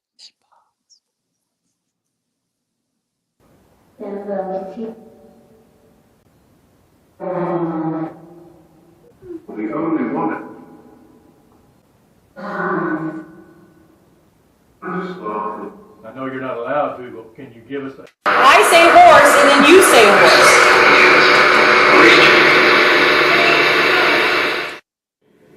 Do y'all like these crystals? Can you tell us what that light looked like? On a little glowing screen. And at the time, he had one of those little circular, I don't even know what you call it, Dad, you would know, and it just kind of showed like the waveform or something like that, didn't it? Yeah. When it would talk, and it had a crystal on the front. Yeah. It was so cool. It said Brenda's full name. Yeah. Right? Yeah, that's pretty. That is crazy. And no, so okay, you called it the dead box, and again, what is it? What is it using? All the different pieces? Well, you can run any kind of an audio. Basically, all it is an audio amplifier, and with two pedals on it, reverb pedal and a noise killer. And whatever audio source you want to use, you can run through there. You can run a scanning radio through there if you want to. What was running through there at the time when you picked those up? We used an app. I can't even think of it. Ethereal. The Ethereal app, yeah. Mm-hmm. And that's the one we've had the most luck with.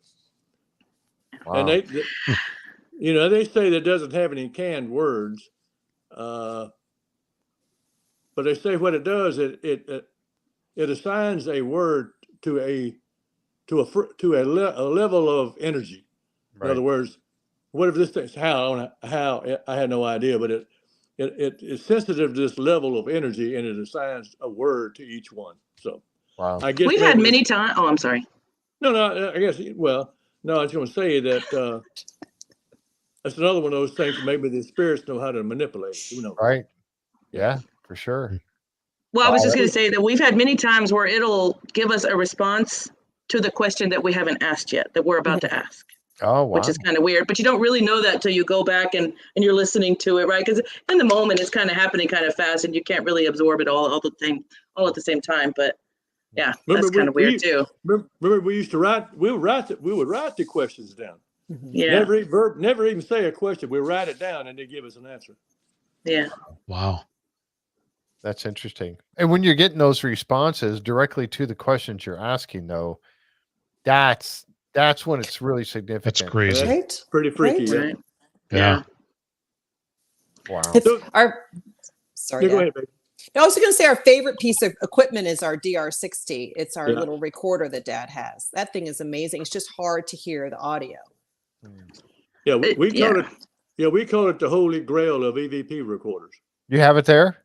Can you I show it? do. to us? Mike, right. we're going to need you to make us some of those, Mike. Mike, I'm looking at it. I have Reverse got the engineer. I've got the schematic and the parts list on it, so I'll send it to you, and we expect to have one in about 6 months. Okay. Oh yeah, no problem. So that's Panasonic Start tomorrow morning. DR60. Yeah, It it's is. You it's a can't buy them Panasonic. anymore, right? Well, no, they haven't made it since the mid-90s. Wow. They used to be able to buy these things for $5, but when they were making them, they only made it for a short time. People would buy them and actually they were going to use it to record a meeting, a business meeting. Mhm. Well, they play the audio back and they have all these other voices in there. So they take it back to Panasonic. Hey, there's something wrong with my recorder. They have all these other weird voices coming into it. So they made a modification to it. They put a little more shielding on the audio input circuit. Mhm.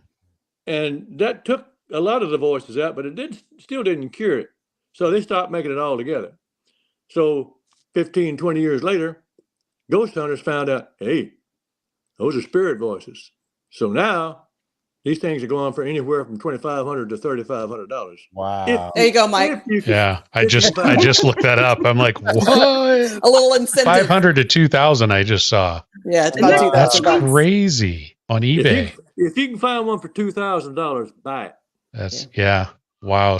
So why do you think the electronic recorder picks it up and we didn't have that problem? I'm just old enough to have recorded on cassette tape, so physical tape, or even reel to reel. Why did we not have the same thing back then, but yet we do on the electronic recorders?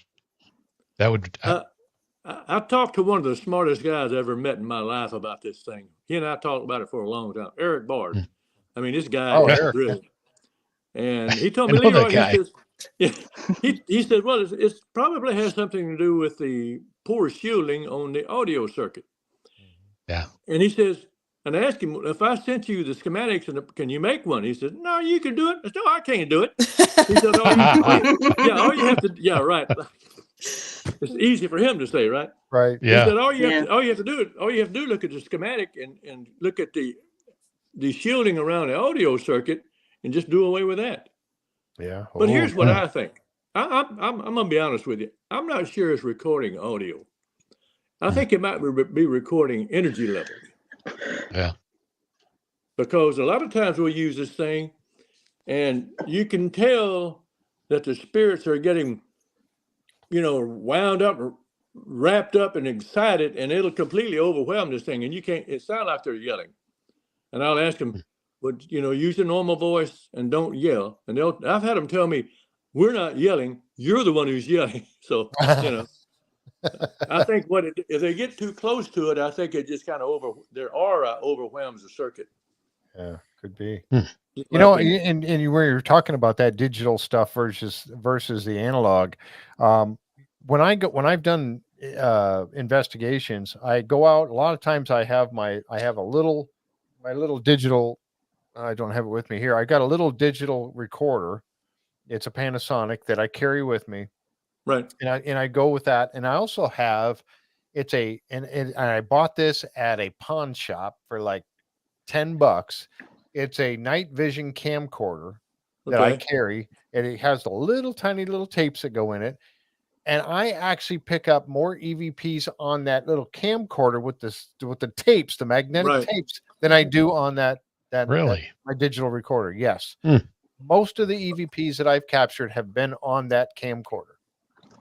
Well, I've heard people tell me that the old type little cassette recorders like you're talking about, they're actually better. Well, not as good as DR60, but they're still really good at recording EVPs. Yeah.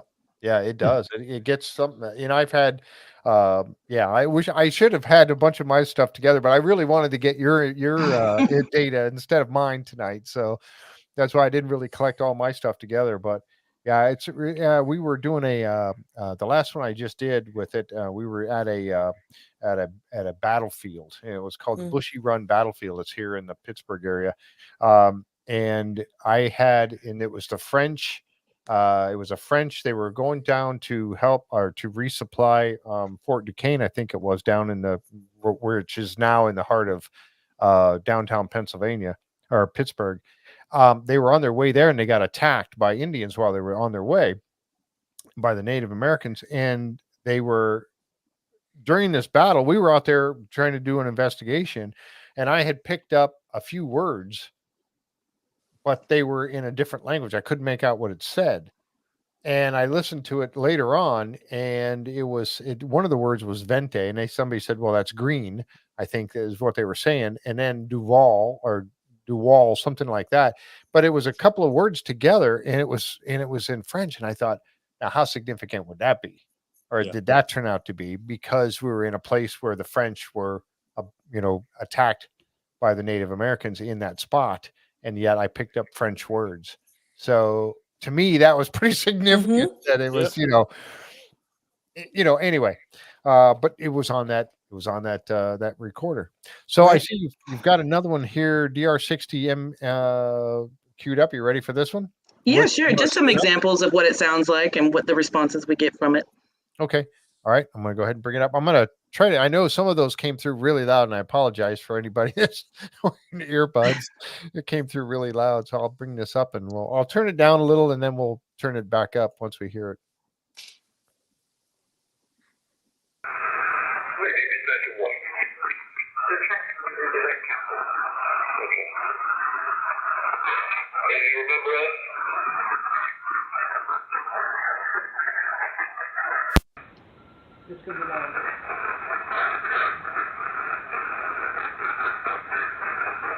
Will you please help me? I'm Demo.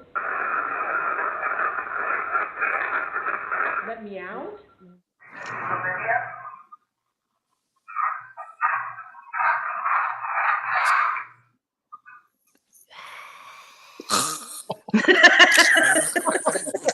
I'm not, Olivia. Oh my gosh. Sorry. She's like, quit calling me that. You were getting schooled right there. You got yelled at. All right. Yeah. I'm going to play that again. I'm going to turn it up a little bit louder. Time. This one was a little low.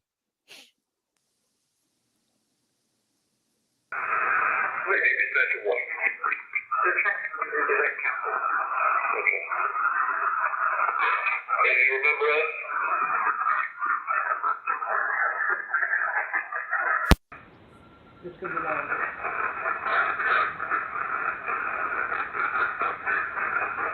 Will you please help me? I'm Demo. Let me out?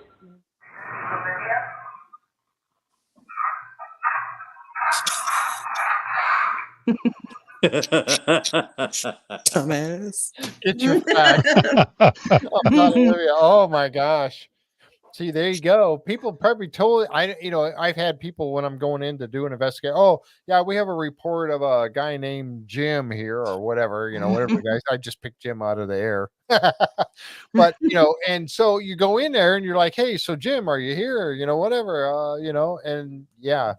Is that what happened there? Yes, I guess so. She sounded like a sassy teenager or something, like, sorry.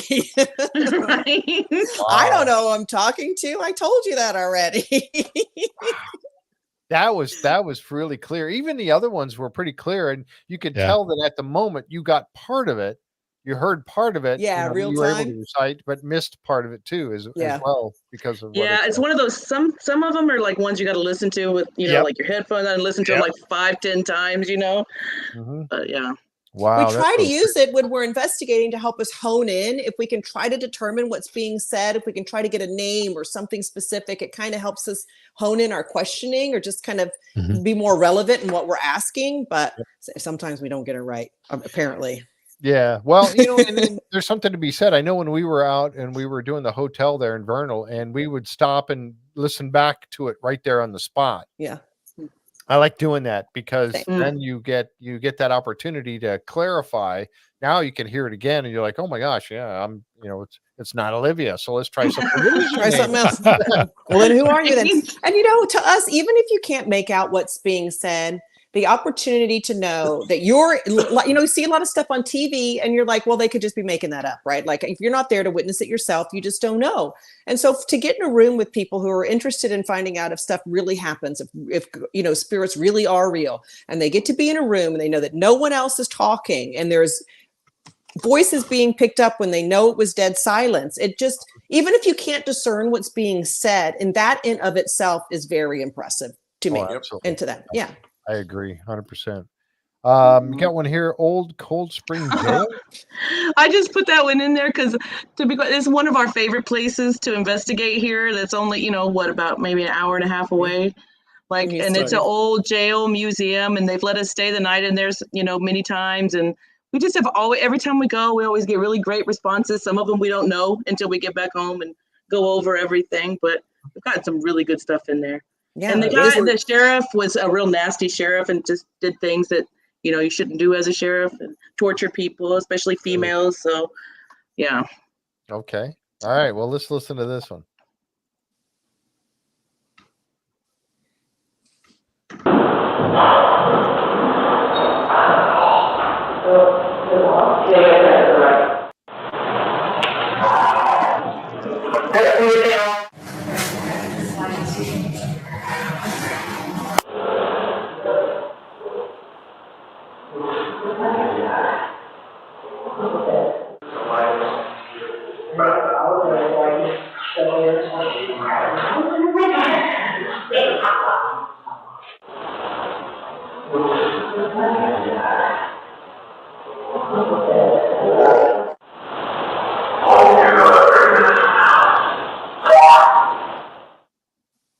Wow. Those were all on a stationary camera. Mm. Wow.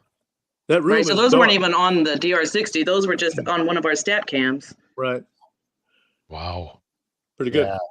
That is good stuff right there. And you can actually, I'm glad you have the words on there because obviously Thanks. that helps, helps us to be able to hear it. But I mean, you're right. You had them all correct as far as I could tell. Thank you. It is hard, right? Because she and I can listen to things, or me and, all of us were like, how do you hear that? I don't like, hear what? that. That's not what I hear. Yeah. Wow, that's pretty crazy. Jan said, sounds like all the same voice. Yeah, sometimes you can tell it's the same person over and over sometimes. And really didn't like females. Yeah. And they were the sheriff there was very corrupt, and there's a book written about it, The Terror on Highway 59. I think it might even have been a movie. I can't remember at this point, but he would pull people over and then bring them into the jail and extort them, and women they would pull over and rape and torture. There was a male side of that jail and a female side of that jail, and even within that environment they were abused and raped, and I think it was just a really bad place with a lot of bad stuff happened, and it stayed in the environment. Wow. Yeah. His son was involved in it too, wasn't he? Yeah, I think so. Yeah, I think they both. There was a lynching there as well. I mean, they had a gallows, but there wasn't ever a recorded lynching, like official by the court, but a mob of people came in and hung a man in there. And that room is where the floor opens up and the rope would fall and the person would dangle right there where the stairs are. Oh, wow. Yeah. Crazy place. I mean, disembodied voices. I mean, we would be setting up equipment and you could hear a male say something to you, like "get out." I mean, it was very, very active place. When did this all happen? When was that sheriff? And well, I don't know when he was around. Back in the 50s, wasn't it? I think. Wow. I'm gonna look it up. I don't honestly know. I don't know either. I know the jail's been there since the 1800s. It burned down once, or I think, and was rebuilt. Or it burned down when it was brick. I can't remember, but anyway, it's been there for a long time. It was kind of an anchor point for the town, and just has some pretty raunchy history. I don't remember I'd have to look up it's been so long. I should have looked it up before we got on the phone or got on here to talk about it. But no, that's all right. No, I was just, that's a cat was asking. That's kind of what I was wondering too. Is like, when was this sheriff So how long, was thinking about how long ago I when think all he of was that around in the 50s, 60s. 80s. So it was in the 80s. Oh, wow. And his name was Wow. James Cecil Humpy. They called him Humpy. Ah, that's right. Parker. Humpy Parker. That's right. Yeah. Wow. That's crazy. Something about Yeah. those James characters, I tell you, Jim's bad news, man. Yeah. Right? Oh my gosh.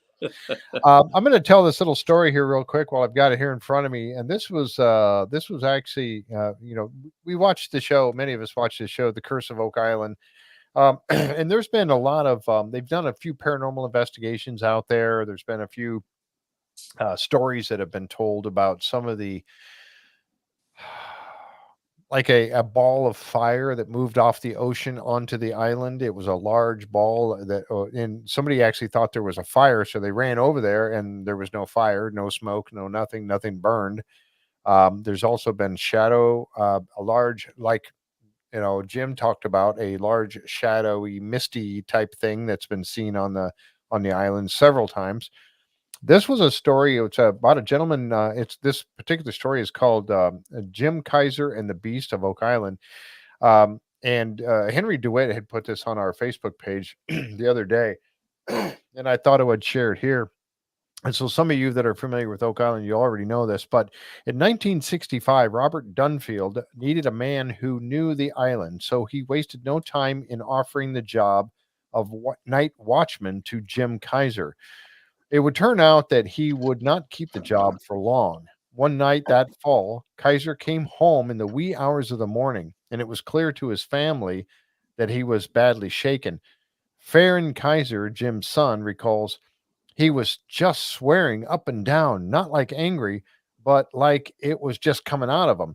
It really scared us. I realized how now he was scared, but he was a man who did not get scared.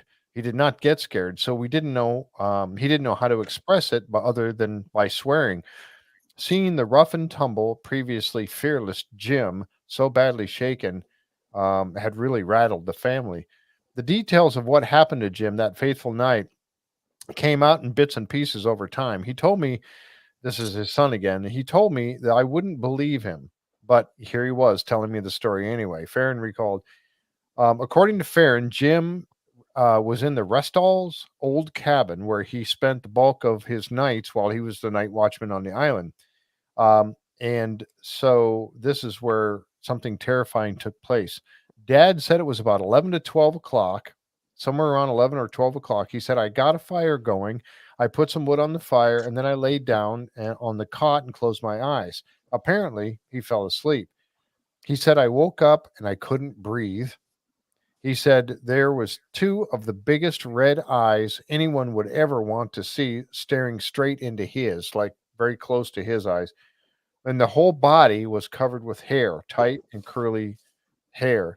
He said that all he could see, that was all he could see, because whatever it was holding him down. And you've heard stories about people waking up and getting like they're paralyzed. This thing was holding him down by his arms and had him pinned so tightly he couldn't move. But then it smiled at him and said, don't ever come back. He said, my dad said when it let him go, it disappeared. The whole building shook. And he said it was just unreal. There was no wind blowing, nothing. He got into his truck. He drove across the causeway, and he would never go back on that island ever again. It was the only thing that ever scared him. Now, I've heard some stories about this Jimm Kjelgaard, and he was the kind of guy who would, go into the bars and get drunk and pick a fight. And, I mean, he was just a rough and tumble guy. And for him to be frightened by something, it had to be something pretty significant. And it did, apparently, really scared the heck out of him. So have you ever encountered anybody that has told a story similar to that, where they've woken up and they were unable to move? I've had it happen to me. Have you really? Mhm. Do you mind telling that story? No, I was a little kid. I mean, the room at my dad's house that I grew up in was constantly, there was activity in it all the time. And I would have those, people used to call it something really weird too. They used to call it devil spine or devil in your spine or something. Have you ever heard that term? No. Interesting. That's what they used to call it. But I would be paralyzed. And I actually remember one time I saw myself outside of myself, and I was connected with this like gold rope to myself. Look at And Jim. What's happening, Jim? So sorry, Jim. I'm sorry.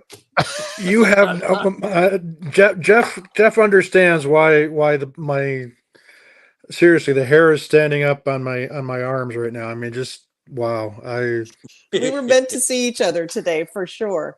And so I was scared. I was terrified because I'm outside of my body. So then I'm like, I must be dead. And so then like I sucked back into myself because I thought I was dead. But then I was okay. I was alive, and then it took me some time to be able to wake up. I mean, I've heard that that's some sort of your brain's not coming out of its sleep state properly, and when you're sleeping, your motors function is somewhat paralyzed. I don't know. I'm no scientist, but I'm just saying there is apparently a scientific explanation for it, but it felt very spiritual to me when it happened. Wow. Yeah. I've had a dream that I died and left my body, was looking at my body laying on the bed, and then I turned and the walls were gone. I was up in the corner of the room, and then I turned and the wall was gone now, and I'm looking at the night sky, and all these clouds were going by. They were all floating from left to right, and they were spirits of people who had passed. And I joined them. I just and was floating along with them, and then I realized, I thought, oh, I can't go. And I woke up, but I was literally looking in the corner of the room. I was looking down at the bed, and I'm laying on the bed, and there's somebody else in there sitting beside the bed, and there's another person standing by the bed. And I went, oh, that's me laying there. That's weird. And then I turned around, and there was the clouds, and I went off floating with them. And then I thought, no, I got to go back. And then I woke up. So that's wild. I don't know. Go with that, right? Jim, what do you think? I mean, speechless. Yeah, no, seriously, the stuff that you've been talking about is almost to a T. So many of the elements that occurred when I had my Hat Man experience, the whole out of body, being paralyzed. The only difference for me is that I wasn't dreaming. I was wide awake, and then all of a sudden I found myself paralyzed, and then next thing I know, I'm standing at the foot of the bed, looking at my body on the bed as this encounter with Hat Man is going on, and then all these other things transpired. And I know we don't have time to get into my full story of it, but there's so much of it. So many of the elements that I experienced are stuff that you've talked about tonight, which both, if it makes any sense, it soothes me, but it also stirs up some of that fear and that just absolute, because I've been at a loss. I'm still trying to reconcile what exactly it was that I experienced. So it's just yeah, I don't know. Well, I'm glad that we got to see each other. And I've only seen the Hat Man one time, and he was at a home where a boy was being severely affected by a spirit, and he was affecting the young boy. Wow. Were you able to help out that situation? Yes, Carolyn did. Carolyn did take care of it. We went over and helped, and it was really nice to be able to do that. Wow. Is that the one when we were leaving? We were standing in the driveway talking, and y'all looked up there, and there it was on top of the house. He was on the roof. The Hat Man was on top of the roof, and I didn't say anything. I just drew a picture of what I could see on the roof, and I didn't show it to Carolyn. I said, Carolyn, can you tell me what you see, if you see anything up on the roof? And she said, it's a man, and he has like this bowler type hat situation. He was all blacker than black, with this round top hat with the rim that you could see. And she says he's not allowed to come in the house. He'll never get back in there. Is that what you saw too, Jim? Yeah, like that type hat? My Hat Man had like a top hat. It's like if you've ever seen photographs of what high society people from like the 1920s would have been wearing, he had like same thing, completely black. I could make out every one of his features except for his face. His face was the only thing I could not see. I could see all the detail in his hat and his clothes that he were wearing, but there was just could not see his face. He didn't want you to see his face. And really, really tall, really tall. Really tall. Ugh. I'm 6'2", and wow. this thing was at least a full, probably pushing at least I'd say 6 to 7 inches taller than I was. Probably pushing 7 feet. Wow. It's scary. Yeah, it is. Well, I'll Sorry tell that you what. happened to you. Yeah, I know. And it's taken Jim a while to tell the story. I mean, I've known him for a few years now, and I know that it wasn't an easy thing to talk about it. Well, thank you for sharing it, because just like us sharing helped you sharing will help someone else. I'm sure of it. Yeah, absolutely. Yeah. Well, Jeff, you even had an instance when I was telling the story at Phenomicon at the Voice of the Believers thing. You actually had a tri-field meter pointed my direction or something, didn't you? And it actually went off as I was several times. Yeah. Yeah. So it's yeah, there's no question that what I experienced was real. It's just trying to make some sense out of it is where I'm still having difficulty. But learning that there are other people out there that have had similar things happen makes me feel not so much that I'm alone, makes me feel that I'm not as crazy as I already think that I am. So so that to that end, it's been very good to know that there are other people out there that have had similar experiences to mine, if that makes any sense. Right? Yeah. Oh, No, for it sure. does. Yeah, you're not alone in that, for sure. Like a support group. Yeah. Yeah. Well, we got the paranormal support group going on tonight. So, yeah. Hi, my name is Kate. Where's your name tag? Kind of a name tag. Oh, my name's Seen a Right? ghost. I'm an experiencer. That's one of the things, you talk about, and I think, I forget who was the first person that said this to me, but it's so true, is that you have those who believe, those who don't believe, and then you've had those who have experienced, and Those who know. And when you have had a significant experience, it lives with you all the time. That experience does, hopefully not the entity, but that experience lives with you forever, and you will never ever forget it. And that's the difference between a believer and an experiencer. And it's happened to me. I mean, fortunately, none of the ones that I've had were terrifying. So, and I hope they never do. But you do. It changes how you look at that for the rest of your life. That For sort sure. of thing. So, absolutely. Yeah. Well, folks, it's been 2 hours, and I hate to keep you any longer than that. This has been awesome. It really was so great. Yeah. Thank It's you. fun. I Pleasure meeting absolutely you. have to have you guys back on the show again at some point. We got to do this again. This is awesome. Jeff, we should do an episode just on shadow beings. Bring if these guys would be amenable to coming back for it. I think that'd be a lot of fun. Yeah. Awesome. Yeah. Just, And it then really didn't I even want to seem like 2 do hours.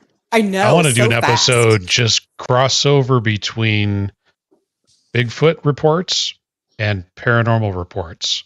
Because I got a list of stuff that I could tell you. You're going to say, "Oh no, that's spirits, or it seems related to the house," or and it's usually what I'm hearing is related to Sasquatch. It just happens to be similar stuff, but I'd love to hear even that. shadow figures with luminous red eyes, not eye shine. Mhm. Hunters that have spent their whole lives out in the woods, they know what eye shine looks like. No light, no moon, no light source, glowing red eyes. 7-8 foot shadow figure. So lots of crossover. Everybody brings that up when they hear things like that, or the loud thump on the house or something. Well, how do you know that it wasn't something more paranormal? Why does it have to be Sasquatch? You don't know. Right. Usually there's other things going on that leads you to know what's going on. Right. So you got to look at everything that's going on, but there's It's a never lot just of one crossover. Lots of It's crossover. never just one thing. Paranormal Even crossover. Yeah. Right. that's true. I think it's so beautiful about Phenomicon is all of these different factions are coming together, because when we're in environments, there's alien activity. I mean, I'm just saying, there's spirit activity. There's there's things that you can't even begin to imagine existing in the same environment, and all causing different, different types of problems. Right. Yep. Yeah. And that goes to, there's two things about doing paranormal investigations that I wanted to bring up. And Brenda, you kind of mentioned it earlier today about doing investigations. All this is happening all the time. It's not just at night. You see most of these paranormal investigations, we go out and do them at nighttime. Why? Mainly because the human activity of the world is now asleep, and you're going to get less out, interference or, from the living. That's why most of them are done at night. This stuff happens all the time. All the time. Oh, we've got great ones during the day for sure. Absolutely. Yeah.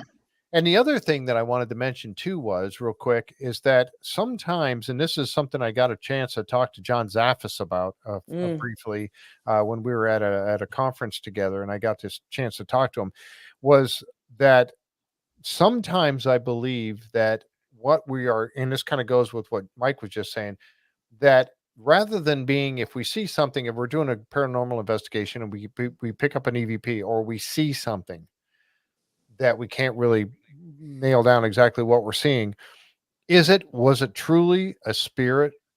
Was it truly a ghost? I'm gonna put that in air quotes, ghost, or could it have been a crossover of different dimensions? It could have been a place in a place that, for whatever reason, that place and that time is having it's having a crossover of different dimensions or parallel universes, whatever you want to call it. Is that possible? Is that something that, and John was very up on that. He said, yes, I believe that's true. He said at that time that they could not be able to get a show to talk about that particular thing because everybody wants ghosts. They want spirits. They want, that sort of thing. But could it be something else sometimes? And I'm saying, I agree. And so he was very up on that idea. We got into a nice little conversation about it. So thoughts on that real quick? 3 things, Jeff. Yeah. Frequency, vibration, consciousness. That's what it all comes down to for me. Yeah, that's good. I like that. Yeah. I find that there's no single explanation for anything. You shouldn't try to blanket all activity with a single explanation. You need to be open to a lot of things going on in the chicken soup. Like everything's in there. Yep. Absolutely. For 100%. sure. All right. Well, this has been, go ahead. I'm sorry, Sherman, go ahead. No, I was just going to say what Mike's point he was making about the crossovers. We have asked the spirits if they are aware of the extraterrestrials, and they say they are. Oh, wow. They know they're around. Now, how do they mix and mingle with each other? Do they give each other a wide berth, or do they? Yeah. Interesting. Wow. That's a whole new realm we got to go into. Right. Yeah. That's pretty cool. Wow. Well, this has been absolutely fascinating, and I'm so glad that you guys joined us tonight, Mike and Jim. We've got to get Roger. We got to get Roger in here with us. Yeah, oh man, he's like a magnet, I think. And Go get Roger. Yeah. Roger in here. Yeah. So, what's next for you guys? Got a paranormal investigation coming up anytime soon? I don't think we have anything lined up at the moment. There's a lot of chaos going on in our lives with like extra activities, but we actually were just talking about that as soon as Kate Vimber is coming up. I don't know if you guys know that, but it is almost Kate Vimber. My birthday is coming up. So there's a lot going on, but after that, I think we're just going to dig into, because we really need to get some new footage and we need to get some new fun stuff to talk about. So that is on our agenda, is to get out there again. I hope you'll come here and share it with us. I'd love to. Us Thank you for having too. us. This really was so much fun. So wonderful to meet each and every one of you guys. It really was. Wonderful Likewise. night. You too. Likewise. There's Roger. It's true. We're going to get you in here, Roger. All right. Well, thank you folks for joining us here tonight. We really appreciate it. And again, so much. I'm very honored to have Cypress Paranormal Research, Sherman, Kate, and Brenda here with us tonight. It has been wonderful, and I hope that you will come back and join us again. Anytime. We'd love to. So that's it for us tonight. We'll catch you next time right here on the J Free 906 podcast. Good night, everyone. Good night. Happy Halloween. Happy Halloween.